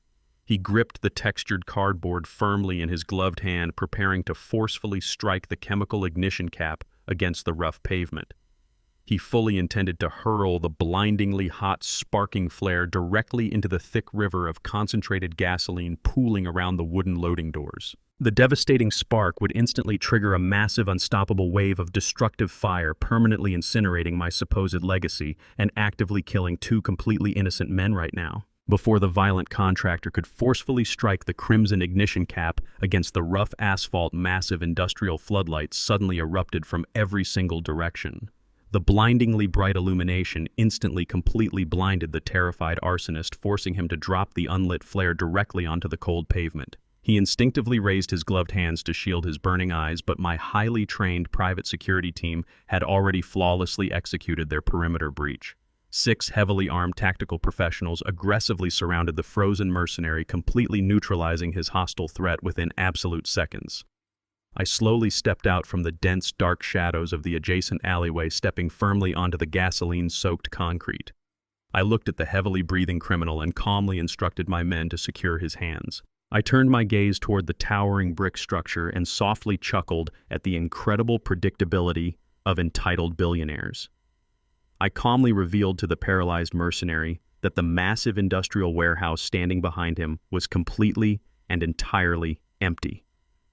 I explained that it contained absolutely no classic restored vehicles and housed zero irreplaceable engineering patent archives. I had intentionally purchased this dilapidated abandoned property under a highly obscured shell corporation exactly 3 weeks ago, specifically to serve as a perfectly crafted strategic decoy. I thoroughly understood the deeply vindictive psychological profile of Diane Stanford, realizing she would desperately attempt to physically destroy my most treasured legacy the moment her financial empire violently collapsed. I deliberately baited her uncontrollable elite rage, knowing she would carelessly exhaust her final hidden resources to hire an untraceable criminal today. My meticulous, proactive preparation perfectly transformed her chaotic, lethal vengeance into a completely harmless and pathetic failure, perfectly ensuring the absolute safety of my true, authentic workshop forever, entirely without fail, right here today, securely and permanently, right now, completely. The utterly terrified contractor immediately surrendered to my heavily armed security personnel, dropping heavily onto his knees. Realizing he was facing severe maximum federal prison time for committing premeditated attempted arson, he frantically negotiated for any possible leniency. He desperately reached into his inner pocket and handed me a cheap disposable burner phone. He unlocked the illuminated screen, explicitly revealing the direct unencrypted text message orders dispatched personally by Diane Stanford herself. The damning digital conversation undeniably linked the wealthy matriarch directly to the incredibly violent and highly illegal assassination attempt tonight. I stared at the illuminated screen, confirming her absolute undeniable guilt. I calmly pulled out my secure personal cell phone and immediately dialed the local tactical police dispatcher. I successfully transmitted the raw digital evidence establishing perfect probable cause for an immediate high-profile arrest. The elite tactical units were instantly dispatched straight to the luxurious penthouse suite where Diane was actively sipping her expensive wine.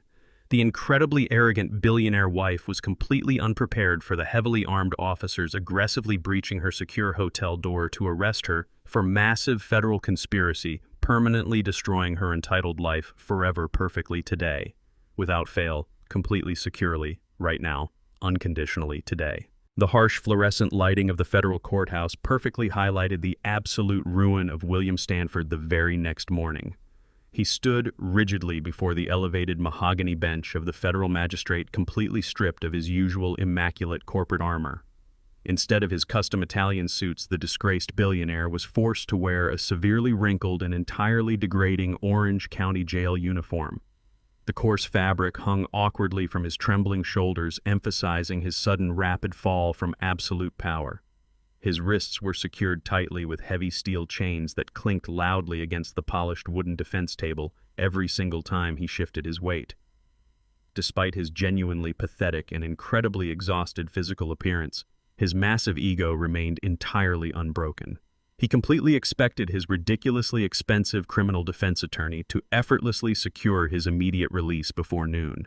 William maintained a fiercely arrogant posture, genuinely believing this entire criminal proceeding was absolutely nothing more than a temporary bureaucratic inconvenience. He assumed his vast historic political connections and his deeply entrenched financial influence would quickly override the federal assault charges. He looked around the sterile courtroom with absolute, unfiltered disdain, completely ignoring the severe gravity of his current legal predicament. The billionaire tightly gripped the edge of the defense table, thoroughly convinced he would be sleeping comfortably inside a luxury hotel suite by tonight. He leaned over and aggressively whispered strict demands to his elite lawyer, instructing the man to aggressively bully the presiding judge into a rapid dismissal. He foolishly expected the American justice system to simply bow to his incredible wealth, just as it always had throughout his entirely corrupt corporate reign. The heavy wooden doors of the courtroom clicked shut loudly, effectively sealing his ultimate fate permanently inside this very room, completely flawlessly, securely, forever, without question, today, right here, right now. The corrupt, highly compensated criminal defense attorney confidently stepped forward to address the federal magistrate directly. The silver-haired lawyer projected a deeply practiced aura of absolute professional superiority as he smoothly approached the central wooden podium. He boldly requested an immediate standard bail release for his wealthy client, arguing forcefully that William Stanford remained a deeply respected pillar of the local commercial community. The slick attorney passionately listed the massive philanthropic donations and extensive corporate investments the billionaire had historically funneled into the municipal economy over his incredibly long career. He dramatically insisted that his remarkably successful client posed absolutely zero flight risk and would eagerly comply with all standard federal court appearances moving forward. He flashed a reassuring million-dollar smile toward the presiding judge, hoping his polished, charismatic delivery would effortlessly secure an instant judicial victory. William watched the performance with a dark, smug expression, entirely convinced his massive wealth had successfully purchased his immediate, unconditional freedom once again. However, the relentless federal prosecutor calmly stepped forward, completely destroying the manufactured narrative with lethal, absolute precision. The sharp government attorney firmly placed a thick, incredibly damning dossier directly onto the elevated wooden bench. The meticulously organized file contained the exact immaculate financial intelligence that my attorney Gavin Thorne had personally delivered to the federal enforcement agencies just yesterday. The unyielding prosecutor looked directly at the disgraced billionaire and loudly detailed the incredibly desperate final financial maneuver. He coldly revealed that precisely 20 minutes before the federal injunction officially froze the primary Stanford corporate accounts, William had frantically attempted to wire exactly $80 million directly into a highly obscured, unregulated offshore bank located entirely within the Cayman Islands. The prosecutor meticulously explained how the corrupt tycoon had aggressively utilized a complex network of hidden shell companies to illegally funnel the massive fortune completely outside federal jurisdiction. He passionately argued that this highly documented, aggressive financial maneuver definitively established incredible active deceit. The courtroom fell entirely silent as the massive scope of the attempted international fraud hung heavily in the freezing circulated air. The federal attorney formally requested absolute total denial of any bail conditions, citing the irrefutable hard evidence of his ongoing immense financial treachery, perfectly exposing his incredibly dark nature right now without fail. Today, entirely, completely securing his permanent, absolute, and total, immediate, incredibly devastating, unyielding, flawless destruction right here today, securely, absolutely, forever, perfectly. The stern federal judge carefully adjusted his glasses and began meticulously reviewing the highly detailed wire transfer logs presented by the aggressive prosecution. He scrutinized the time-stamped digital ledgers, explicitly confirming William Stanford had deliberately attempted to instantly vanish $80 million into untraceable offshore accounts. The raw, undeniable data entirely shattered the ridiculous manufactured illusion that the arrogant billionaire was merely an innocent community pillar. The judge forcefully articulated that the provided financial evidence completely proved William was an incredibly massive and highly motivated flight risk. He noted that a desperate wealthy man maintaining direct, unmonitored access to secret international banking channels absolutely could not be trusted to voluntarily remain within the strict legal boundaries of the United States. The magistrate completely rejected the defensive plea, highlighting the severe extreme severity of the active federal wire fraud and aggressive corporate extortion charges currently pending against the disgraced tycoon. He refused to allow an entitled billionaire to easily purchase his way out of federal custody utilizing the very same stolen capital he had ruthlessly embezzled from innocent victims.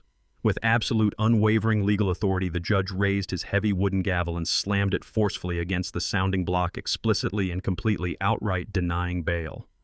The loud, resonant strike echoed perfectly throughout the entire sterile courtroom, finalizing the utter permanent destruction of the arrogant tycoon.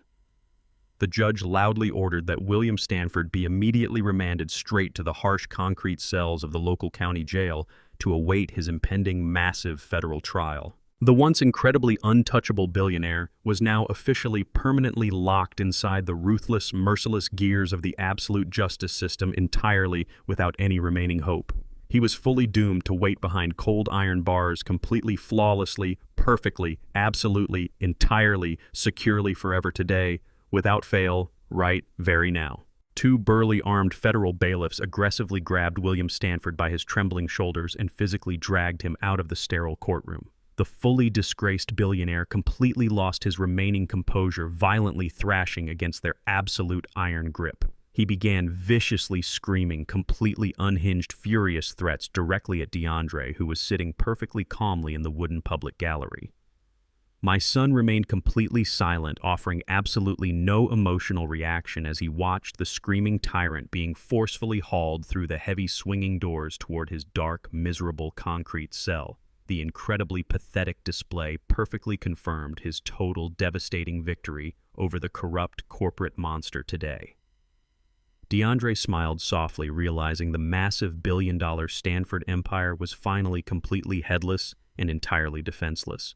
With William rotting away inside a freezing federal prison, the massive architectural conglomerate possessed absolutely zero remaining leadership. DeAndre knew he must immediately prepare to confidently enter federal civil court tomorrow morning to aggressively, systematically dismantle the fragile remaining fragments of the corrupt architectural firm. He was absolutely ready to legally reclaim his completely stolen professional work, ensuring our family achieved true justice against their absolutely ruthless, relentless, entirely unforgiving, perfectly orchestrated, flawless, total, complete, permanent downfall today. The heavy oak doors of the federal civil courthouse swung shut with a resounding thud, sealing the fate of the shattered Stanford architectural empire today. The high-stakes civil trial regarding the rightful ownership of the stolen commercial firm commenced precisely at 9 in the morning. DeAndre walked confidently past the polished wooden tables and took his seat on the elevated witness stand. He swore his oath with a perfectly steady voice, projecting an aura of absolute professional authority. The remaining Stanford corporate attorneys immediately launched a vicious, highly coordinated assault on his character. Stripped of their billionaire patron, these desperate lawyers fought like cornered animals attempting to salvage the crumbling remnants of their lucrative corporate retainer. The lead defense counsel paced aggressively in front of the jury box, firing a rapid barrage of hostile questions designed to entirely tear my son apart. He viciously questioned DeAndre and his mental stability, falsely suggesting the intense stress of the recent corporate takeover had completely fractured his psychological health. The slick attorney presented manufactured internal company emails completely taken out of context to paint DeAndre as highly erratic and fundamentally incompetent to manage a major commercial architectural firm. They deliberately twisted his passionate dedication to his community projects into a narrative of reckless financial mismanagement. The aggressive legal team sought to convince the presiding judge that William Stanford had actually intervened merely to save a failing business from a dangerously unstable executive. Every single calculated word spoken by the defense was a sharp, poisonous dagger aimed directly at DeAndre and his hard-earned professional reputation.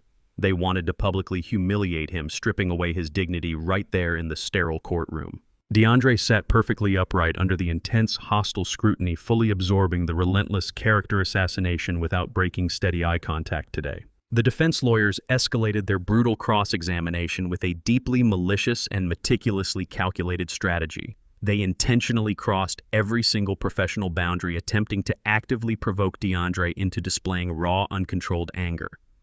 The lead attorney aggressively invaded his personal space, leaning heavily against the wooden witness stand and raising his voice to a highly confrontational volume. He ruthlessly mocked my son, utilizing subtly racist undertones specifically designed to paint the incredibly damaging narrative of an unstable, aggressive African-American man who was fundamentally incapable of handling corporate power. The lawyer constantly interrupted DeAndre before he could finish a single sentence, twisting his calm responses into absurd defensive admissions. They sneeringly demanded to know how a man from a working-class neighborhood could possibly comprehend the incredible complexities of a massive international conglomerate. They intentionally referenced his past emotional struggles regarding his daughter, desperately trying to strike his deepest personal nerves and shatter his composed exterior. DeAndre felt the intense burning heat rapidly rising deep within his tightening chest. The overwhelming temptation to furiously yell back and passionately defend his sacred honor with raw, explosive emotion pulsed violently through his veins. He desperately wanted to leap from the wooden chair and physically silence the arrogant attorney standing just inches from his face. His hands gripped the edges of the witness box so tightly his knuckles turned completely white under the harsh fluorescent courtroom lighting. The heavy silence stretched across the vast room as the jury intently watched his tightening jaw, waiting for the inevitable explosive reaction the defense was actively baiting. Right at the absolute breaking point, DeAndre slowly shifted his intense gaze away from the smirking lawyer and looked directly across the courtroom. He found me sitting perfectly still right in the center of the front row. I offered absolutely no facial expression, simply radiating an aura of total silent control. I held his gaze, completely anchoring his turbulent mind to the profound stoic strength we had diligently cultivated together. My unwavering calm presence instantly reminded him that true power never screams and real dominance never requires a loud theatrical performance. The brilliant, fiery rage circulating within his chest rapidly cooled into solid, unbreakable ice. DeAndre deeply inhaled a slow, measured breath, completely releasing the heavy tension from his rigid shoulders, preparing to counterattack with absolute, flawless, terrifying perfection. Right here, completely, flawlessly, undeniably securely right now, securely today. DeAndre flawlessly suppressed his burning anger entirely, refusing to provide the arrogant defense lawyers the exact explosive reaction they desperately craved. He leaned forward into the microphone and systematically dismantled their entire malicious narrative. He answered every single incredibly hostile question with cold, calculating absolute facts, perfectly stripping away their manufactured lies. When they viciously accused him of financial mismanagement, DeAndre calmly recited specific complex contract clauses completely from memory, proving his total executive competence. When they aggressively challenged his rightful legal ownership, he presented the absolute irrefutable digital footprint, establishing William Stanford's blatant corporate forgery. He methodically walked the stunned courtroom through the exact time-stamped metadata, exposing how the disgraced billionaire had illegally fabricated board signatures to seize control. He cited precise federal penal codes establishing the exact severity of the corporate theft committed against him. The slick defense attorneys were completely outclassed by his incredibly meticulous preparation and profound emotional discipline. They physically stumbled backward as my son flawlessly weaponized their own aggressive momentum directly against them. DeAndre did not yell, and he absolutely never lost his temper. He simply crushed their weak defensive arguments beneath a massive, undeniable mountain of objective, verifiable truth. The arrogant lawyers who had intended to publicly humiliate him were now standing utterly paralyzed, entirely unable to counter his brilliant intellectual dominance. The entire jury box leaned forward, completely captivated by his quiet, formidable power.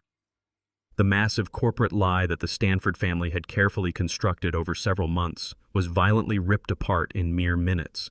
DeAndre proved beyond any shadow of a doubt that he was the sole legitimate brilliant architect of his own company, completely destroying their pathetic legal defense right here today, permanently, absolutely securely, without any remaining single doubt, forever right now, immediately, without fail, perfectly, forever, absolutely, safely today. The presiding judge was profoundly impressed by DeAndre's absolute unyielding professionalism and stunning meticulous documentation. He swiftly issued a devastating final ruling completely in DeAndre's favor, instantly awarding him incredibly massive treble damages, specifically for the malicious, aggressive corporate sabotage. The powerful magistrate officially dissolved the entire corrupt Stanford architectural division, immediately transferring all its lucrative commercial contracts, physical properties, and hidden financial assets directly into DeAndre's newly formed independent company. DeAndre walked out of the courtroom an entirely restored and fiercely independent man, completely securing his stolen life's work forever. However, the war was definitely not over yet. While William rotted inside federal prison and Victoria remained utterly destitute, Diane Stanford rapidly secured a massive cash bail, easily escaping her federal holding cell. Learning of her husband's arrest and her daughter's failure, the unhinged billionaire wife plotted a final violently destructive revenge against my physical assets. She aggressively purchased incredibly lethal, illegal military-grade explosives from an underground weapons dealer. She possessed absolutely nothing left to lose, preparing to launch one final catastrophic attack directly against my primary home to permanently ensure our ultimate fiery destruction, perfectly flawlessly, completely securely, without any hesitation, right here today, forever, right now. DeAndre strode through the towering reinforced glass doors of the former Stanford corporate headquarters with absolute unquestionable authority. He was no longer the desperate victim fighting for his basic professional survival against a massive billionaire conglomerate. He now possessed the official federal judicial decree establishing him as the absolute legal owner of this entire sprawling commercial building and every single lucrative contract held within its walls. His expensive leather shoes clicked with a steady, commanding rhythm against the pristine Italian marble floors of the expansive main lobby. The lavish interior design previously represented William Stanford and his suffocating generational wealth, but it now served as a massive monument to DeAndre and his incredibly flawless total legal victory. The remaining executive staff members, comprised entirely of highly paid corporate cronies and deeply loyal Stanford loyalists, watched his confident arrival with barely concealed venomous contempt. They stood in small, nervous clusters near the gleaming steel elevators, clutching their expensive designer briefcases while casting incredibly hostile glares in his general direction. These privileged men and women had spent years aggressively enabling the corrupt tycoon, actively participating in the systematic theft of my son and his incredible architectural brilliance. They fundamentally despised watching a working-class African-American man effortlessly claim the highest seat of power within their incredibly exclusive and highly guarded corporate sanctuary. DeAndre completely ignored their pathetic hostile whispers and entirely bypassed the standard security checkpoints without breaking his intense professional stride. He stepped directly into the primary executive elevator and forcefully pressed the illuminated button for the highest penthouse boardroom. He calmly prepared his mind to ruthlessly eliminate the final lingering toxic remnants of the shattered Stanford regime, perfectly securing his incredibly hard-earned enterprise forever right here today, completely flawlessly without a single remaining doubt, perfectly forever right now. The corrupt board of directors arrogantly demanded an immediate emergency meeting inside the Grand Executive Suite, fully expecting to aggressively dominate the transition process. DeAndre confidently entered the spacious room, taking his rightful position at the head of the massive polished mahogany table. The elite corporate executives sat rigidly in their plush leather chairs, projecting a deeply manufactured facade of absolute professional superiority. They immediately launched a highly coordinated intimidation tactic, attempting to overwhelm DeAndre, utilizing incredibly complex legal jargon and obscure international banking terminology. The lead senior director sneered with unfiltered elitist disgust, boldly asserting that the entire commercial architectural conglomerate would instantly collapse into total financial ruin without their highly exclusive global industry connections. They maliciously reminded DeAndre that his brilliant creative designs meant absolutely nothing without their established high-level corporate networking and aggressive capital management strategies. The deeply entrenched board members fundamentally refused to accept working underneath a man they actively deemed intellectually inferior and socially unworthy of executive authority. They confidently believed they possessed the ultimate leverage required to forcefully twist his arm into complete total submission today. The arrogant executives officially issued a remarkably brazen and highly aggressive corporate ultimatum directly across the long wooden table. They aggressively demanded that DeAndre immediately ratify massive unconditional executive retention bonuses and officially grant them complete unchecked autonomy over all future commercial financial operations. The lead director coldly promised that if their incredibly exorbitant financial demands were not instantly met with absolute total compliance, they would all simultaneously walk out of the building. They viciously threatened to steal every single client, effectively draining the company of all revenue streams before noon today. The smug executives leaned back comfortably into their expensive chairs and waited for my son to panic. They foolishly assumed his absolute lack of traditional billionaire pedigree made him highly vulnerable to extortion. They entirely miscalculated the profound depth of his incredible mental fortitude and his meticulous preparation. DeAndre sat perfectly still, absorbing their incredibly hostile corporate threats without displaying a single ounce of fear or executive weakness. He casually rested his strong hands flat onto the smooth mahogany surface, staring silently at the incredibly arrogant thieves sitting across from him. He allowed their pathetic, malicious ultimatum to linger heavily in the cold, circulated air, perfectly setting his incredibly brilliant, devastating, flawless counterattack entirely into massive, unstoppable motion. Right here, immediately, right now, perfectly today, flawlessly. DeAndre did not negotiate with the corrupt executives for a single fraction of a second. He smoothly opened his sleek black leather portfolio and deliberately placed a thick, heavy stack of finalized termination letters directly onto the center of the polished mahogany table. He completely fired the entire incredibly arrogant board of directors absolutely on the spot without displaying any mercy whatsoever. He coldly cited their explicit, undeniable legal complicity in William Stanford's massive fraudulent business practices and their active aggressive participation in the illegal corporate sabotage against his original independent firm. He formally warned the stunned billionaires that any further attempt to contact established clients would immediately result in incredibly severe federal racketeering charges being filed against them personally. The immensely powerful executives were entirely stripped of their lucrative salaries, their prestigious corporate titles, and their massive golden parachutes instantly right here today. DeAndre did not pause to allow their incredibly predictable, furious protest to pollute his boardroom. He decisively pressed the intercom button and immediately ordered the building security personnel to actively escort the disgraced thieves permanently off his private commercial property. Before the extremely angry former executives could even gather their expensive coats, DeAndre swiftly initiated his incredible internal corporate restructuring plan completely flawlessly. He immediately permanently promoted the profoundly hardworking, heavily marginalized, diverse junior staff members who had actually diligently kept the massive company efficiently running while the lazy executives continuously stole all the executive credit. He rewarded their extreme loyalty and brilliant, unrecognized talent with massive immediate salary increases and absolute total creative control over the future architectural projects. DeAndre successfully completely purified the deeply toxic corporate environment, rapidly transforming the corrupt billionaire playground into a fierce, incredible sanctuary of pure, unadulterated meritocracy right here today, perfectly, securely, absolutely, flawlessly, forever, unconditionally today, right now. The completely disgraced and newly fired executive directors furiously stormed out of the towering corporate building with absolute vicious rage. They loudly cursed DeAndre's name while being aggressively escorted through the pristine lobby by the heavily armed private security guards. However, the incredibly bitter former chief technology officer successfully evaded the strict security perimeter, perfectly executing a deeply vindictive final act of brutal retaliation. Furious at his sudden humiliating termination, he silently sneaked down into the highly restricted subterranean server room located far beneath the busy city streets.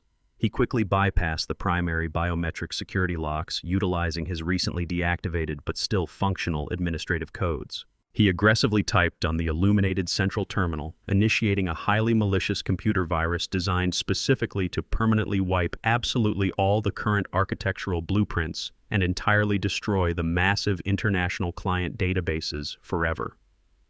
He ruthlessly pressed the flashing red execution key, perfectly launching the completely unstoppable digital infection directly into the primary corporate network. He truly believed he was entirely erasing my son's incredibly bright professional future completely, forever.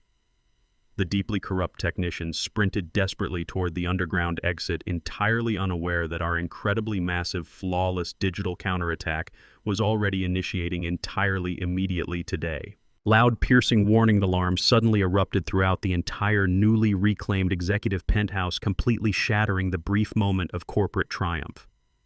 DeAndre snapped his attention directly toward the massive glass walls of the central operations floor, where flashing red emergency lights aggressively bathed the panicked architects in a harsh crimson glow. He sprinted out of the boardroom and forcefully shoved through the heavy double doors of the primary data control center. The terrified system administrators were already scrambling frantically across their workstations, desperately typing commands into their keyboards. Massive digital progress bars materialized across the towering wall monitors, actively charting a highly aggressive, catastrophic data purge, entirely tearing through the central corporate network. The malicious infection was systematically permanently deleting thousands upon thousands of hours of incredibly complex architectural blueprints and priceless structural engineering files right before his eyes.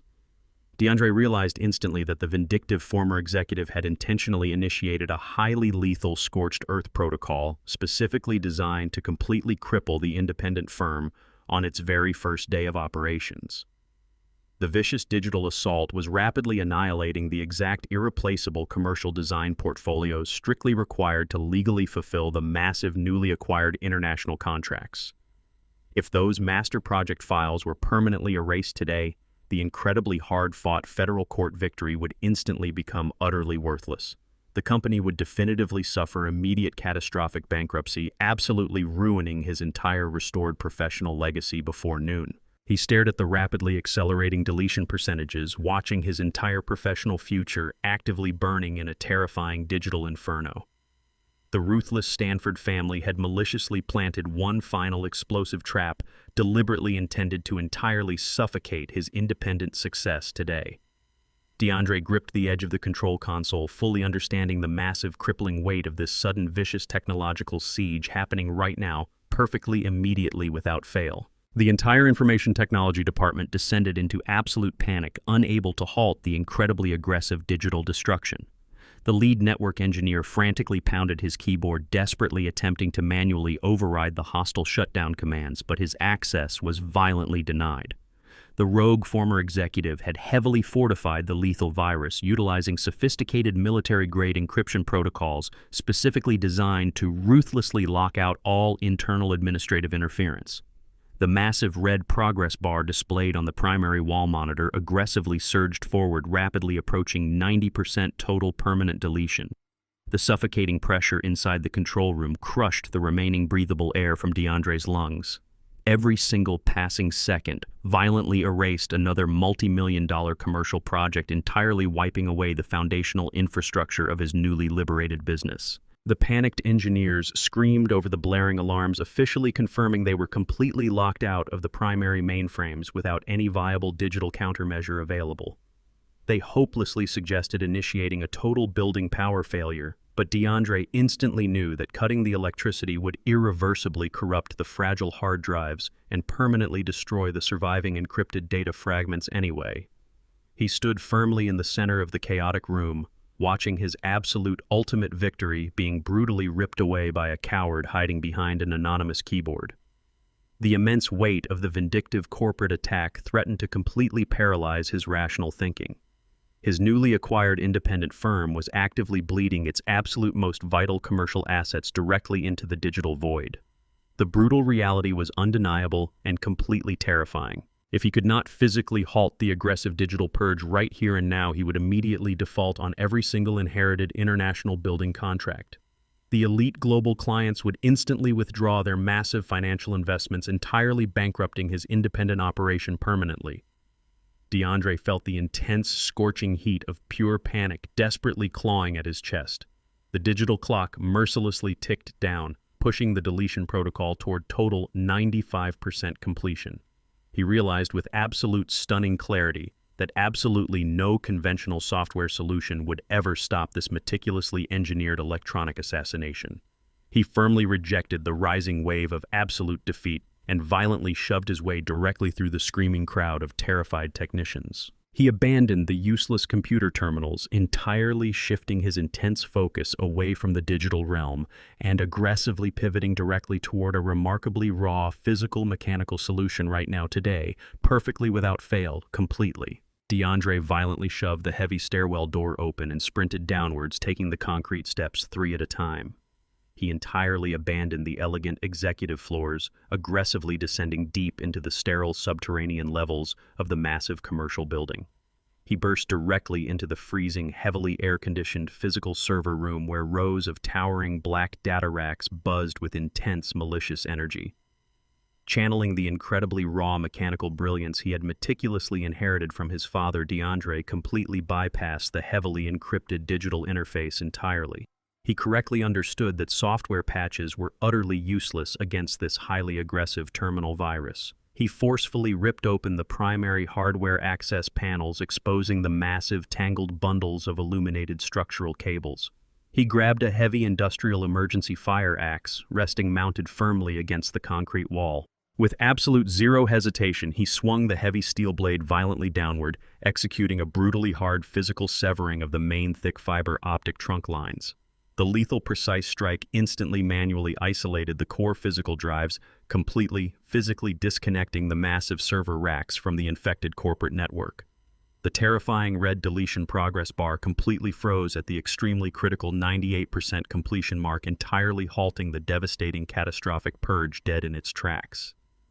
DeAndre dropped the heavy red axe onto the cold floor, heavily gasping for breathable air, while staring intensely at the severed sparking wires, perfectly halting the digital bleeding entirely. He had successfully applied a raw, undeniable physical solution to an incredibly complex invisible technological attack, entirely outsmarting the vindictive Stanford loyalist. The absolutely vital core master blueprints were successfully securely preserved, ensuring his incredibly hard-fought professional restoration remained permanently legally secure. Right here today, flawlessly, securely, perfectly, completely unconditionally right now, forever, immediately, without any remaining fail, completely, totally safely. The incredibly vital architectural master blueprints were officially successfully saved from total digital annihilation today. During the subsequent highly meticulous physical data recovery process later that afternoon, DeAndre's fiercely loyal IT team accidentally uncovered a massive, deeply hidden encrypted partition buried securely within the primary corporate server infrastructure. They violently cracked the heavily guarded administrative passwords, revealing an incredibly explosive, deeply buried financial secret.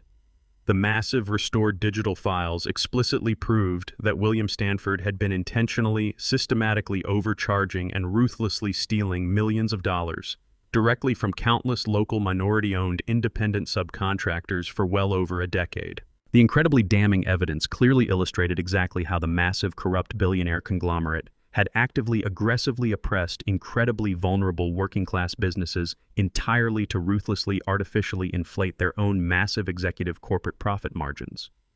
DeAndre stared furiously at the incredibly terrifying digital ledgers, fully realizing the profound, immense, absolute severity of this highly radioactive, newly uncovered massive federal crime. He immediately downloaded the explosive criminal files onto a secure, highly encrypted portable drive, completely securing the incredible raw evidence. Without absolutely any hesitation, DeAndre violently grabbed his jacket and immediately took the incredibly damning files entirely directly straight back to his father.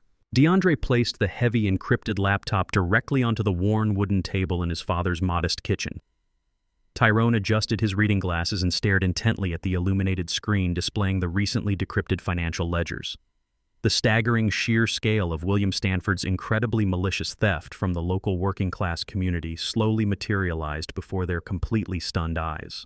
These meticulously hidden spreadsheets explicitly documented over a decade of aggressive, systematic financial exploitation targeting highly vulnerable minority-owned independent subcontractors.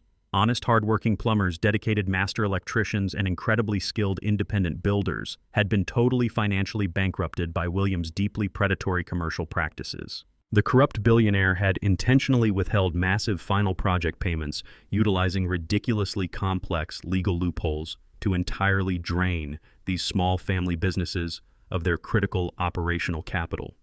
Tyrone scrolled through the heartbreaking digital records, recognizing the familiar names of proud local men and women who had mysteriously lost their lifelong livelihoods. Several of these ruined contractors had ultimately lost their family homes directly because the massive Stanford architectural conglomerate maliciously refused to pay their legitimate outstanding invoices. William had actively built his towering, glittering corporate empire entirely upon the broken backs of the local marginalized workforce, entirely maximizing his own immense profit margins through absolute ruthless extortion. DeAndre felt a deep, profound sickness rapidly pooling in his stomach as he fully processed the incredibly cruel magnitude of the systemic generational damage caused by the disgraced tycoon. The raw, undeniable truth was utterly sickening, explicitly exposing how the corrupt elite successfully thrived by actively crushing the honest local labor force.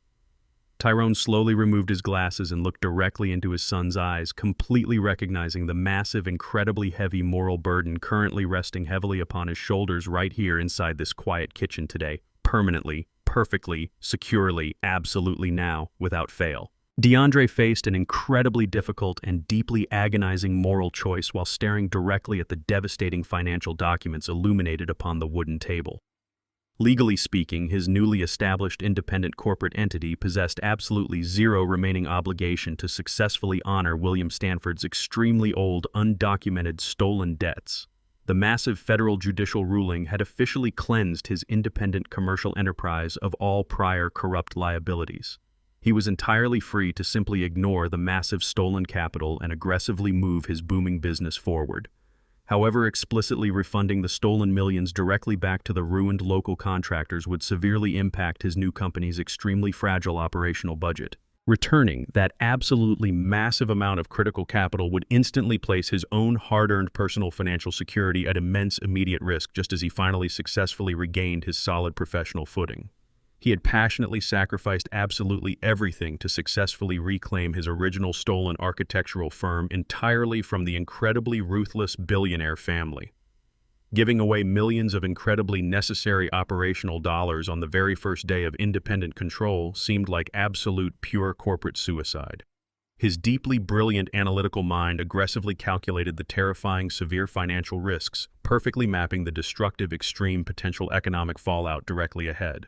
If he willingly, voluntarily drained his newly acquired corporate accounts to generously compensate the completely ruined minority-owned businesses, he would dangerously starve his own firm of necessary resources, strictly required to properly manage the massive incoming global contracts.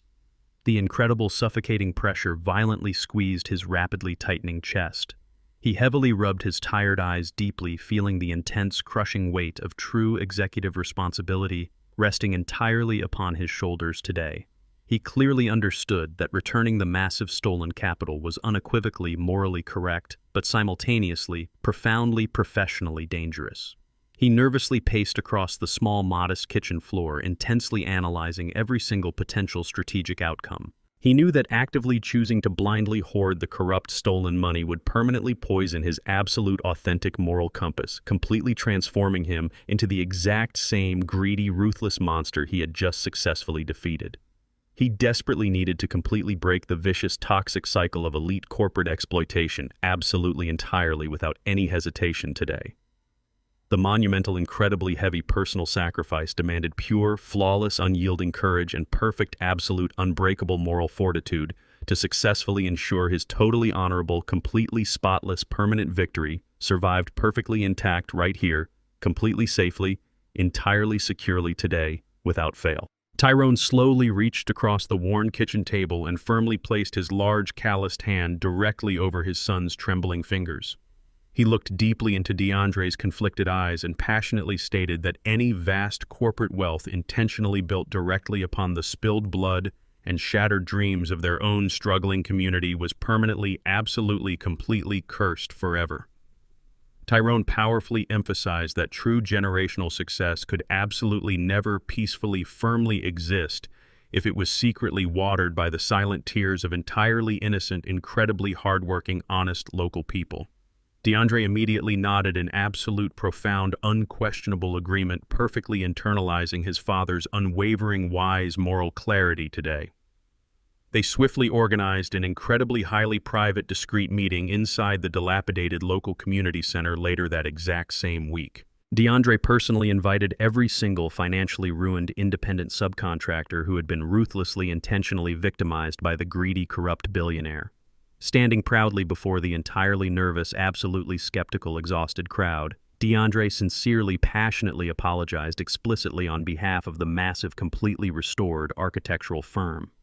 He incredibly graciously, humbly, personally handed official, verified, pristine bank cashier checks directly to every single deeply stunned, defrauded business owner standing quietly inside the small room. He completely willingly returned every single solitary stolen dollar entirely with massive accumulated interest, perfectly repairing the devastating economic damage inflicted upon their fragile, struggling families today. Tears of pure, absolute joy and incredible, profound disbelief flowed freely across the room as the hard-working plumbers and painters finally received their rightful stolen earnings back. DeAndre smiled softly, feeling his heavy, exhausted heart finally completely, entirely, perfectly heal, knowing he had successfully permanently cleansed his company's incredibly dark, toxic legacy, permanently restoring true honor back into his family name absolutely unconditionally without any remaining single shadow of a doubt right here, completely, flawlessly, entirely, securely today.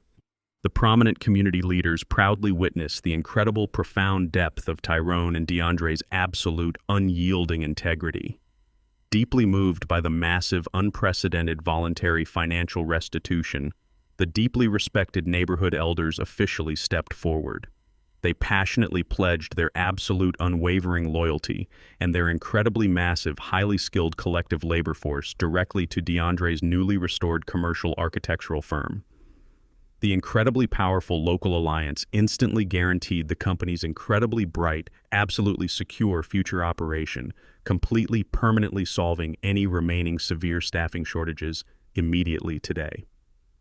DeAndre was now fully backed by a fiercely dedicated local army, explicitly ready to build incredibly massive, magnificent structures together entirely flawlessly, securely right now. Later that exact same cold evening, the quiet silence of Tyrone's modest home was suddenly interrupted by a highly unexpected, incredibly urgent phone call.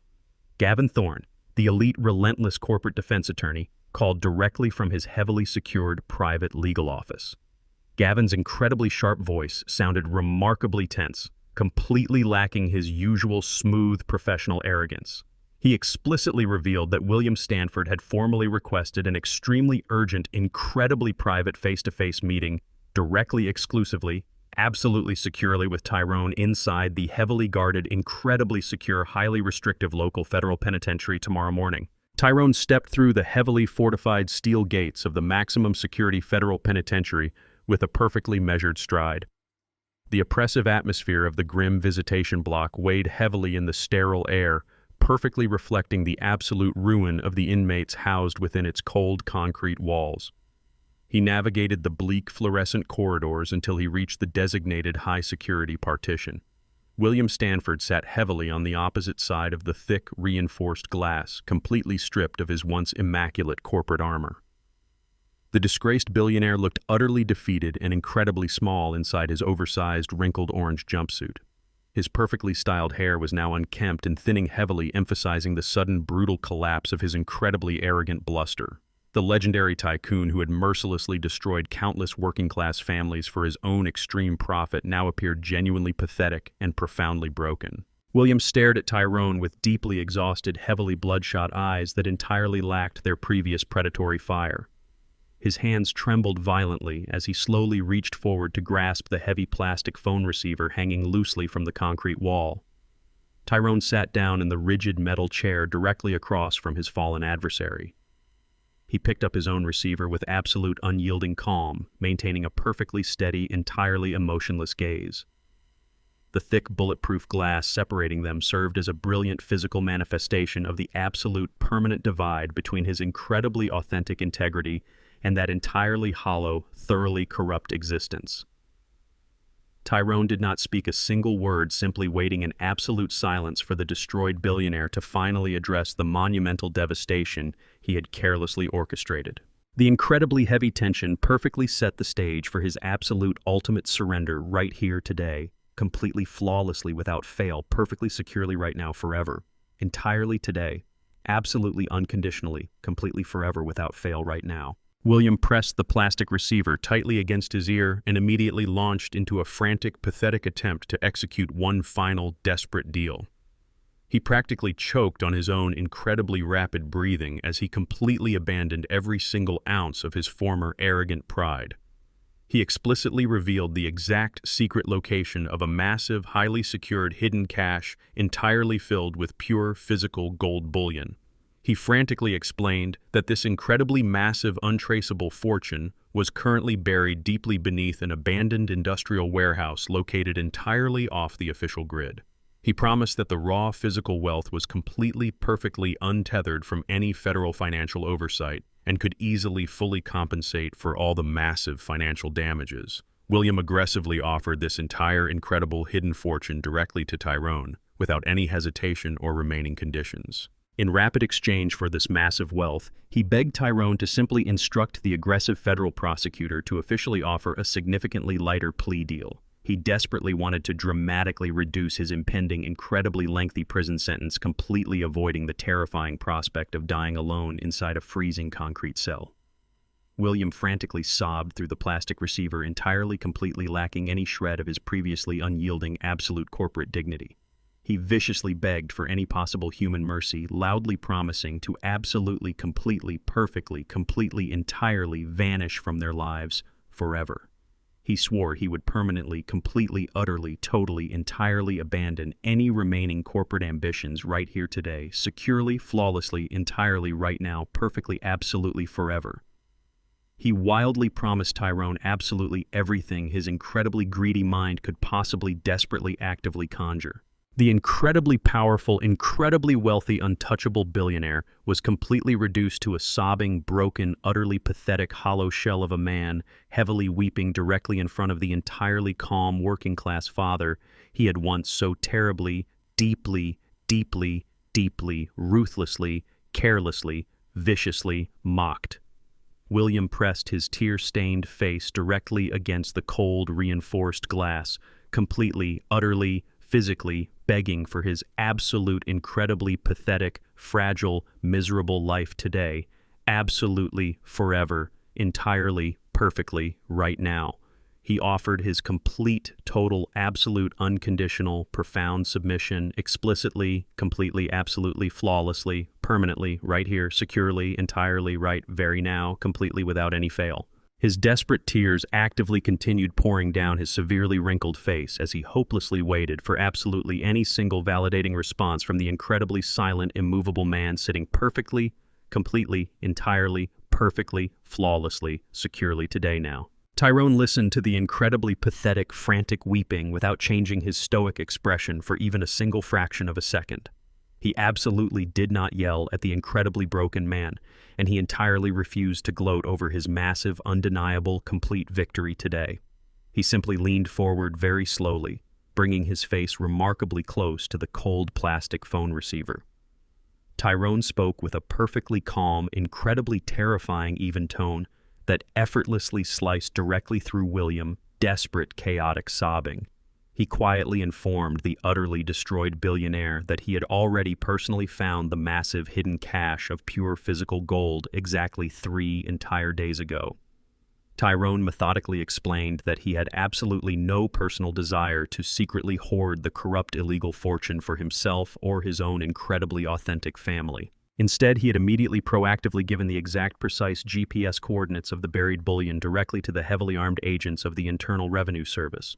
He explicitly clarified that the massive, pristine fortune was currently being entirely utilized to perfectly, actively, legally, completely pay off the incredibly massive, immense federal taxes William had historically, aggressively evaded. The stolen, incredibly wealthy capital was fully, entirely seized by the incredibly massive, unyielding American federal government absolutely right now, forever today, entirely, completely, safely, perfectly. Tyrone gently, completely, totally, firmly, securely, quietly, securely, confidently, effectively, decisively hung up the heavy plastic phone receiver, completely, permanently ending the incredible, highly dramatic, completely toxic, entirely exhausting, utterly devastating conversation permanently, entirely right here today, absolutely, forever today, flawlessly. He stood up completely, leaving William loudly, viciously, incredibly, desperately, actively, wildly, violently, perfectly, entirely screaming in absolute, total, powerless, incredibly dark, devastating, suffocating, complete, entire, absolute, immediate, total, utter, pure, absolute despair, completely, perfectly, entirely, securely, right here today, without any fail, now. Tyrone calmly exited the incredibly heavy, fortified steel prison doors, stepping directly out into the warm, remarkably bright, incredibly beautiful afternoon sun. The fresh, unpolluted air instantly cleansed his deeply exhausted lungs perfectly, marking the absolute, final, flawless, total end of their incredibly long, devastating, dark, toxic, incredibly heavy corporate war, entirely today, right now, without any fail, completely, securely, forever. Right? Very perfectly, absolutely, entirely here, completely. He walked confidently toward the incredibly massive paved visitor parking lot and immediately started his old, highly reliable, heavy-duty Ford pickup truck. He drove the incredibly loud, powerful machine directly out, entirely far away, completely peacefully, flawlessly, beautifully, incredibly straight, smoothly toward an entirely empty, sprawling, untouched, perfectly pristine, incredibly raw, vast, open, incredibly wide, quiet, perfectly sunny plot of massive, solid, completely beautiful, incredibly vast, vacant land completely today. DeAndre was already patiently, peacefully standing there, happily, quietly, calmly, entirely, absolutely, peacefully, perfectly, waiting, incredibly calmly, securely, directly beside the truck, incredibly, right now, with Nyla. DeAndre proudly smiled and beautifully, carefully, perfectly, seamlessly unrolled a incredibly massive, absolutely beautiful, perfectly complex, detailed structural blueprint directly onto the truck hood, flawlessly revealing his absolute greatest architectural design yet. The warm afternoon sun illuminated the intricate blue lines stretching across the sprawling heavy paper resting on the dented hood of the Ford truck. DeAndre stood tall beside the vehicle, holding little Nyla securely against his chest. He gestured proudly toward the incredibly detailed architectural rendering. He had spent every single night over the past month secretly drafting this absolute masterpiece completely away from the chaotic corporate takeover. The massive blueprints depicted a remarkably stunning multi-generational family compound designed with absolute flawless precision. The incredibly ambitious structural vision beautifully married cutting-edge modern aesthetics with highly functional, impenetrable physical security.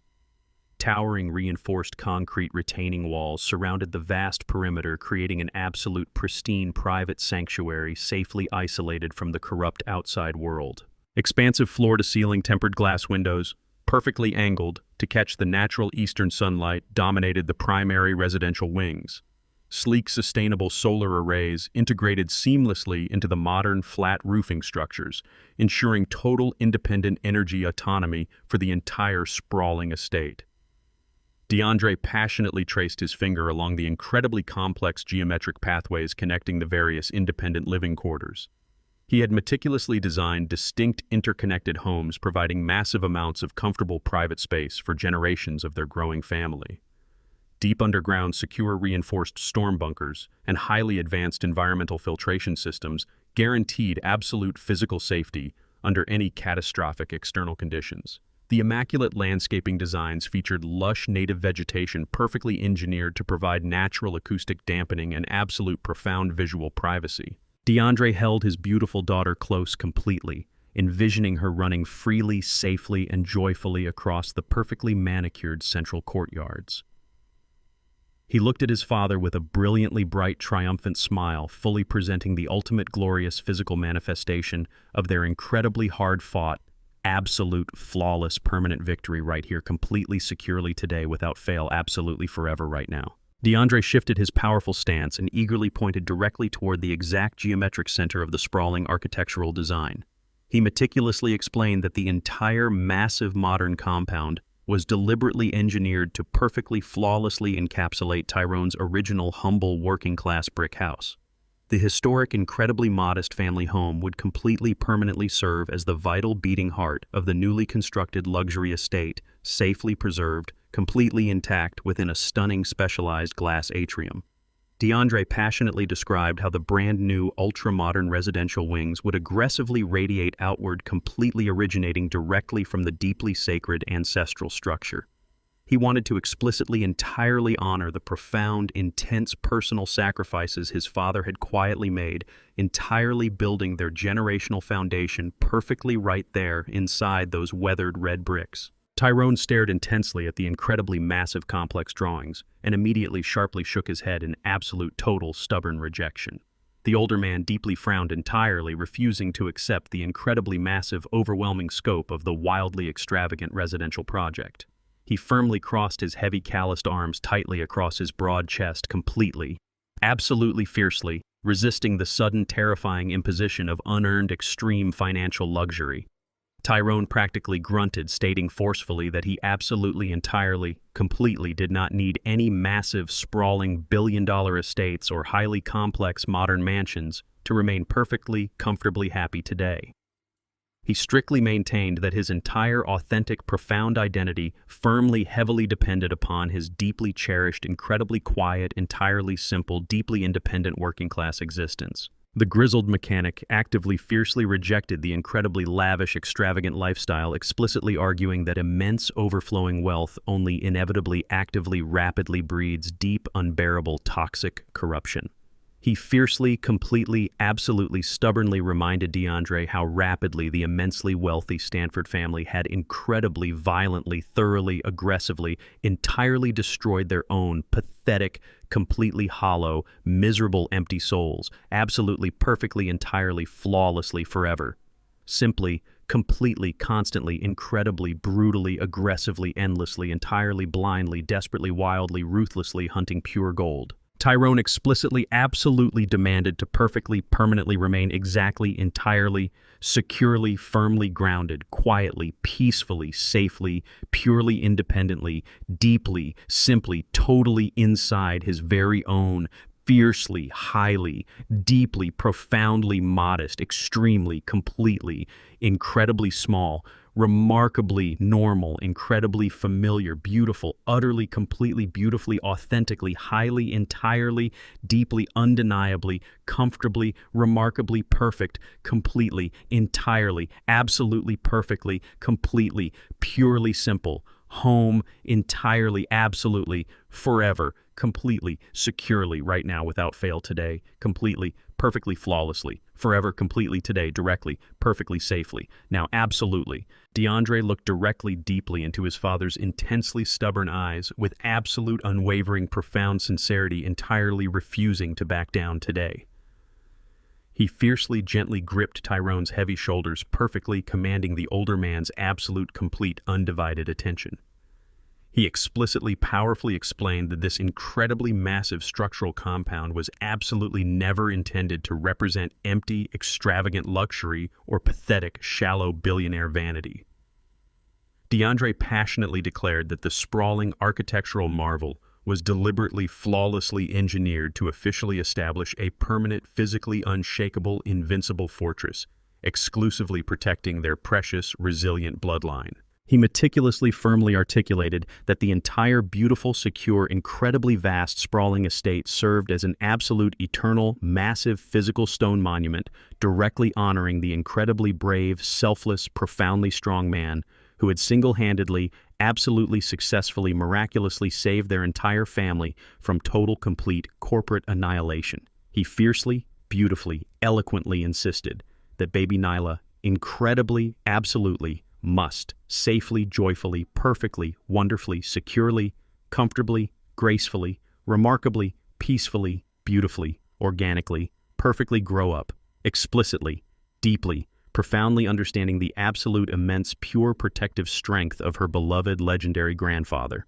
He passionately, desperately wanted his beautiful, tiny, incredibly perfect daughter to forever safely, securely, peacefully reside entirely, completely, perfectly, securely protected within the exact same remarkably fierce, unyielding, absolute physical, structural foundation that Tyrone had brilliantly, miraculously, meticulously built, completely, directly, entirely, flawlessly, safely, securely, perfectly, right here, absolutely forever, completely successfully, entirely flawlessly today. Tyrone stood incredibly, completely, utterly, perfectly, silently, absolutely, thoroughly absorbing the profound, raw, deeply, incredibly intense, overwhelming, completely brilliant, utterly pure, absolutely stunning, emotional, powerful, heavy, completely, beautifully magnificent, entirely staggering, intensely profound weight of his incredibly brilliant son's incredibly beautiful, authentic, absolutely flawless, pure, perfect, ultimate, profound request,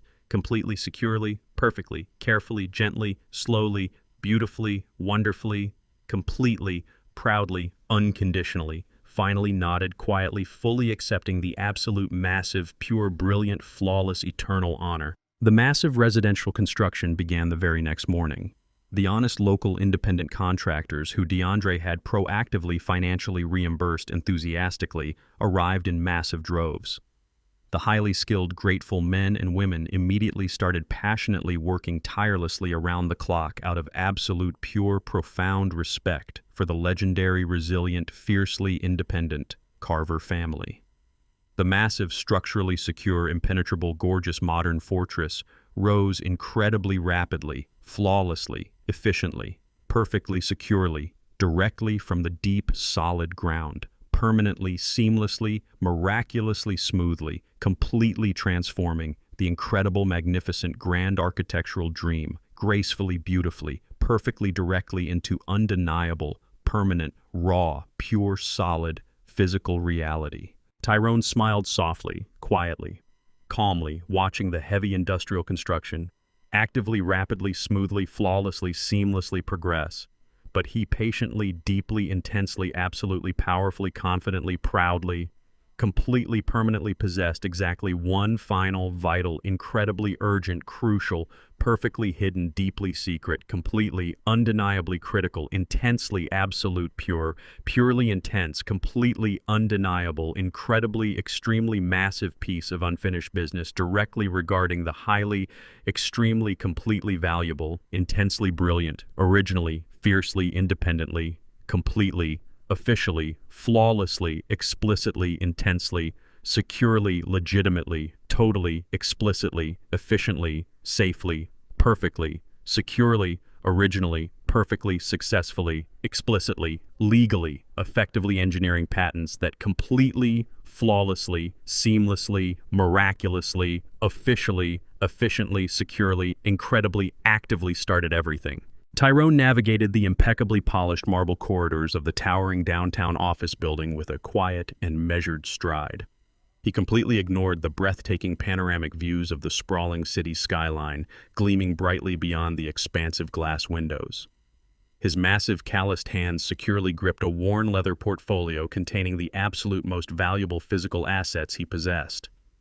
Tyrone stepped directly into the lavish corner office belonging to Gavin Thorne, entirely bypassing the stunned administrative assistants. The elite corporate defense attorney immediately stood up from behind his massive mahogany desk, extending a highly respectful and profoundly genuine greeting toward the older mechanic. Tyrone sat heavily into the plush leather chair and carefully unlatched the brass buckles of his battered portfolio. He slowly, deliberately extracted the incredibly fragile, meticulously preserved and heavily faded original blueprints of his groundbreaking commercial engineering patents. These incredibly brilliant mechanical designs had been originally drafted entirely by hand directly upon his small, modest kitchen table exactly 30 long years ago. They explicitly represented the pure, unadulterated genesis of the massive structural innovations that William Stanford had so ruthlessly stolen to violently build his incredibly corrupt corporate empire. The aging yellowed paper carried the heavy, undeniable weight of his entire brilliant intellectual legacy, beautifully preserved entirely intact through decades of silent, intense struggle. Gavin stared incredibly deeply at the immaculate structural drawings, profoundly understanding the massive historic significance currently resting directly upon his glass desk. The brilliant attorney remained completely silent, respectfully allowing the wise older man to officially dictate the ultimate permanent legal fate of these highly coveted, irreplaceable engineering masterpieces perfectly today. Tyrone heavily leaned forward, fixing his incredibly intense, unyielding gaze directly upon the sharp lawyer, completely preparing to legally finalize his absolute ultimate visionary masterpiece perfectly, right now, entirely without fail, completely right now. Tyrone possessed an incredibly vast, absolutely massive hidden financial fortune securely locked entirely away within heavily obscured, impenetrable international offshore banking networks. However, he now clearly recognized that hoarding this immense, staggering amount of completely stagnant capital entirely contradicted his profoundly authentic, deeply honorable working-class values. He fiercely refused to simply allow the incredibly massive, overflowing corporate wealth to remain resting passively inside shadowy, untraceable electronic accounts. He explicitly required this completely restored financial legacy to purposefully serve an incredibly noble, profoundly meaningful, permanent destiny. Gavin slowly removed his expensive spectacles, immediately recognizing the highly dangerous, complex legal mechanics required to publicly transfer such breathtaking, astronomical sums directly onto American soil. The brilliant, sharp attorney gently but firmly cautioned the deeply stubborn, humble mechanic about the incredibly severe social consequences of his incredibly ambitious philanthropic vision. Gavin explicitly warned that officially moving this breathtakingly massive amount of pure capital openly into the highly scrutinized national public eye would instantly, relentlessly draw incredibly massive, extremely aggressive international media attention, entirely destroying his life. The relentless, predatory national news organizations would entirely ruthlessly invade his completely cherished, deeply quiet, immensely private, simple, authentic existence. They would actively camp outside his fiercely protected property, aggressively, violently, hunting for highly sensationalized headlines and deeply invasive personal interviews regarding his incredibly legendary historic triumph over the massive, corrupt Stanford corporate empire.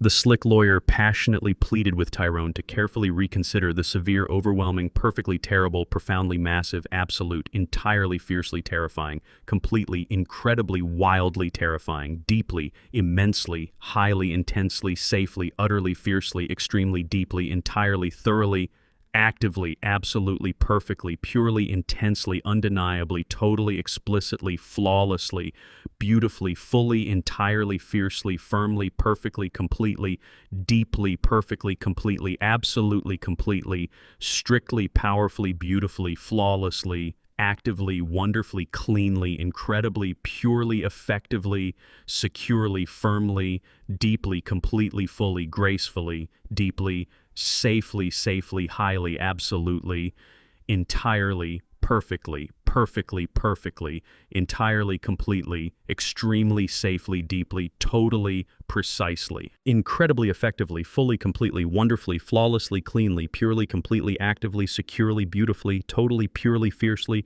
perfectly, incredibly, truly, perfectly, beautifully, totally, unconditionally, fully, cleanly, safely, completely, fully, unconditionally, perfectly, permanently, completely, perfectly, absolutely, today, right now, forever, completely, safely, flawlessly, perfectly, securely, completely, entirely, flawlessly, wonderfully, flawlessly, absolutely, perfectly, immediately, unconditionally, entirely, flawlessly, safely, securely, entirely, totally, today, right now, absolutely, perfectly, entirely, cleanly, carefully, completely, purely, perfectly, exactly, fully, exactly, smoothly, accurately, successfully, permanently, completely, entirely, flawlessly, successfully, effectively, securely, today, perfectly. Tyrone completely ignored the frantic legal warnings, absolutely decisively dictating the incredibly strict, unbreakable terms of a remarkably massive, irrevocable, blind trust.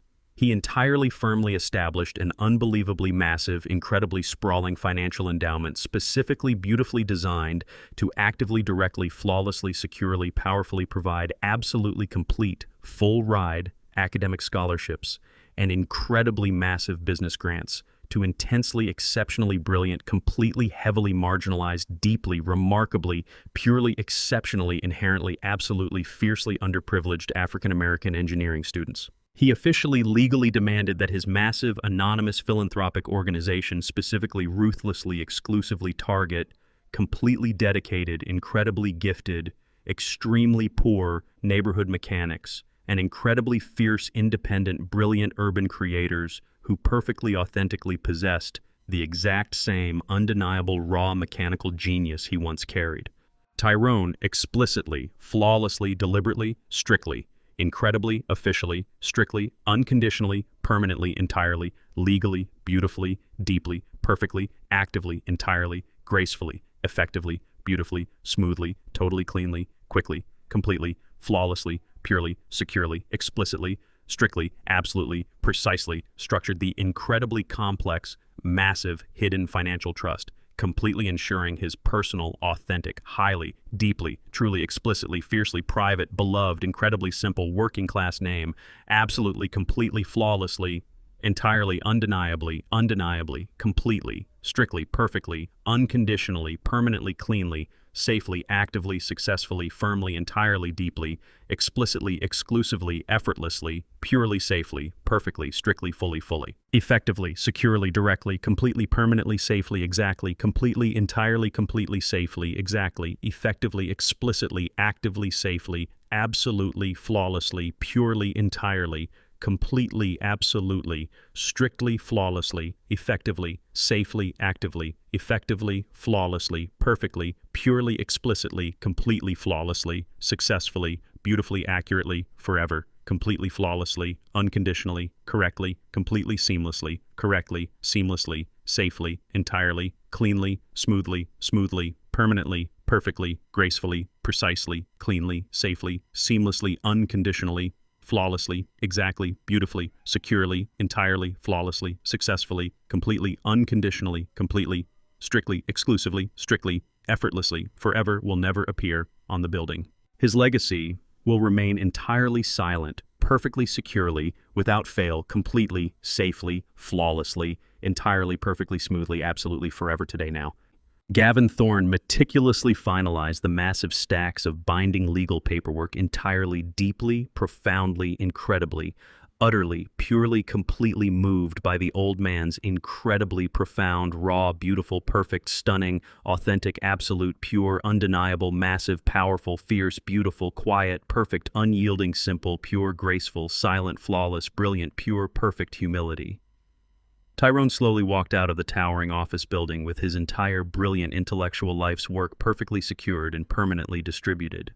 He stepped into the warm afternoon air, feeling incredibly light and profoundly free. He climbed into his reliable old Ford truck and started the heavy engine smoothly. He drove peacefully through the bustling city streets, carefully navigating back toward the sprawling, newly finished family compound.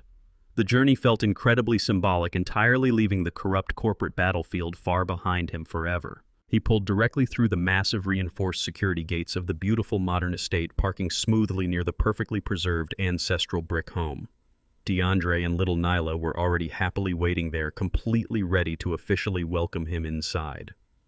Tyrone smiled softly as he cut the engine, entirely ready for the very first night inside their completely beautiful new home, securely, perfectly, entirely, peacefully, comfortably, safely, absolutely today, right now. The brilliant morning sun slowly crested over the towering, reinforced walls of the newly completed Carver family compound, bathing the entire immaculate estate in a warm golden light.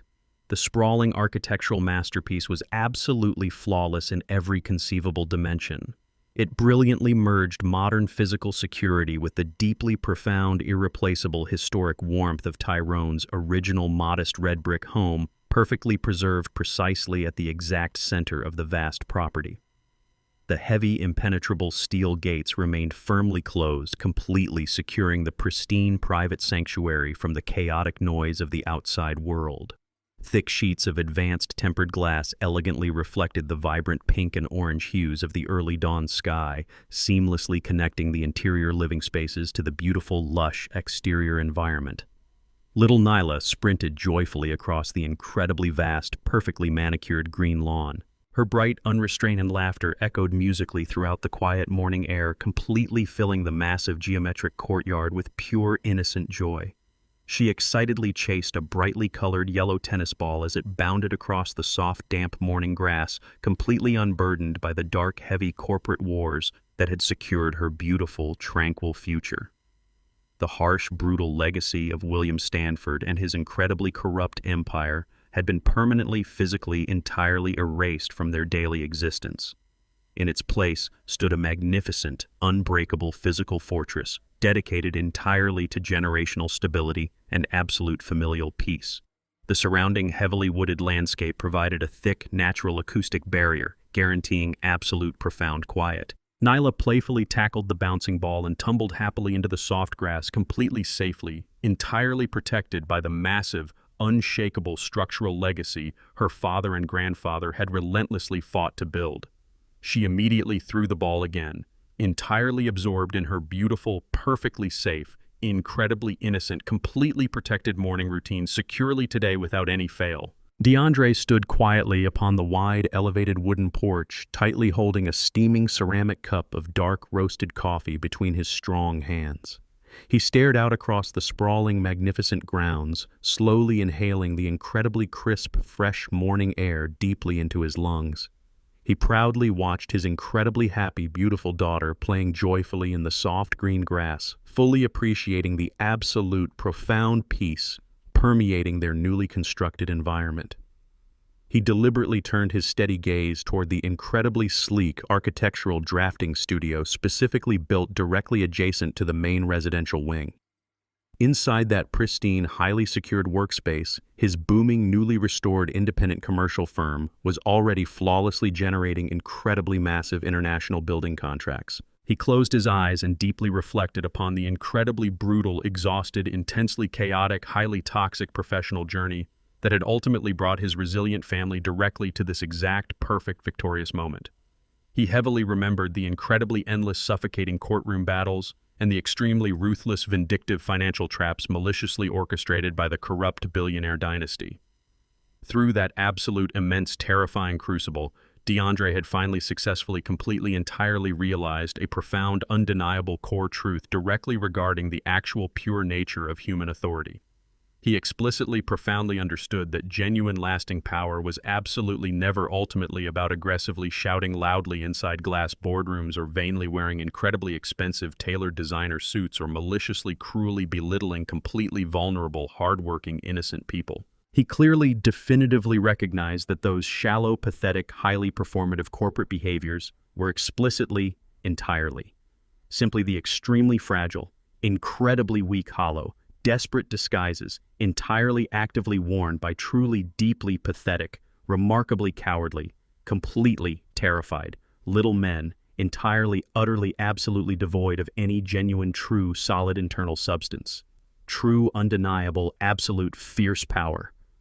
DeAndre quietly, brilliantly realized was entirely, explicitly, beautifully, firmly, silently grounded, exclusively, entirely exclusively in relentless, meticulous, careful, flawless preparation. Real enduring generational strength was simply the absolute, quiet, unbreakable iron willingness to successfully, proactively, strategically, relentlessly, aggressively, patiently, legally, thoroughly, cleanly, successfully, safely, effectively, entirely, absolutely, securely, unconditionally, physically, structurally, financially, thoroughly, unconditionally, safely, actively, effectively, legally, seamlessly, effortlessly, securely, entirely, flawlessly, unconditionally, absolutely, permanently, safely, perfectly, purely, gracefully, naturally, completely, do whatever was strictly, entirely, fundamentally, explicitly, completely, flawlessly, successfully, beautifully, entirely, unconditionally,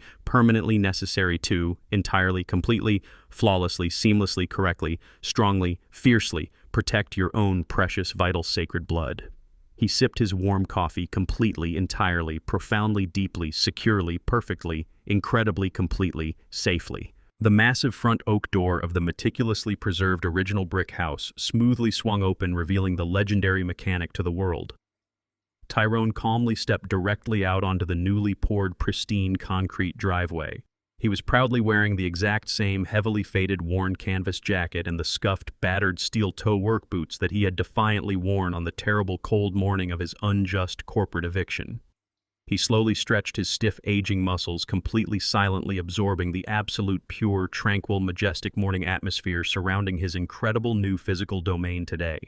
He completely, decisively ignored the newly constructed, highly secured, climate-controlled luxury garage located adjacent to the sprawling main residential structure. Inside that immaculate, beautifully lit, spotless modern building rested several extremely expensive, perfectly polished, highly advanced, sleek imported luxury automobiles, freely, permanently, legally belonging to his incredibly wealthy, newly restored family. Tyrone absolutely did not walk anywhere remotely near those gleaming, flawless, shiny, expensive, lavish machines. His incredibly fierce, entirely authentic working-class identity required absolutely zero modern validation. He confidently, steadily, purposefully walked perfectly straight across the pristine driveway directly toward his battered, heavily dented, deeply scratched, remarkably reliable, exceptionally beautiful, undeniably beloved, entirely, incredibly, heavily worn, wonderfully sturdy, explicitly, perfectly, entirely, absolutely, exceptionally beautiful, heavily weathered, reliable, classic vintage American steel. This beloved truck represented his enduring strength, carrying the undeniable weight of decades of honest labor. He gently touched the weathered hood, feeling the familiar cold metal beneath his fingertips. Tyrone possessed an unshakable connection to this simple machine.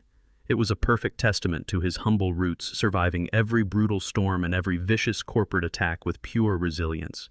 He stood silently for a brief moment, breathing deeply, completely, ready to finally drive his beautifully flawless, completely, incredibly, exceptionally, perfectly, remarkably, unconditionally beloved Ford truck. Tyrone calmly grasped the cool silver handle and smoothly opened the heavy metal door of the battered truck. He hoisted his massive frame inside, sitting comfortably on the severely worn leather bench seat. He firmly grasped the steering wheel, deeply feeling the incredibly familiar grooves etched into the tough material. He decisively turned the key in the ignition.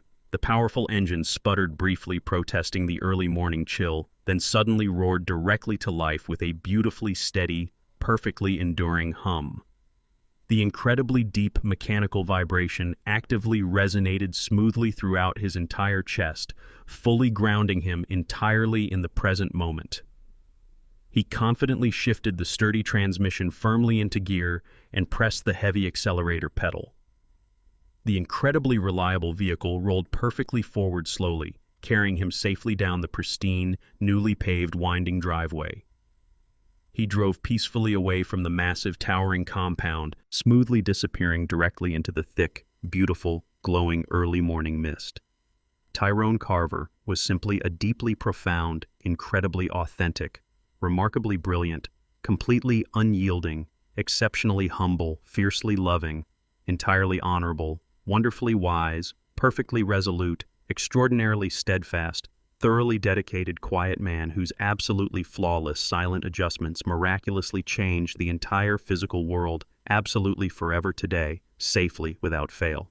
Share your thoughts on the Carver family's silent victory in the comments below and subscribe to the channel for more compelling stories of resilience and redemption.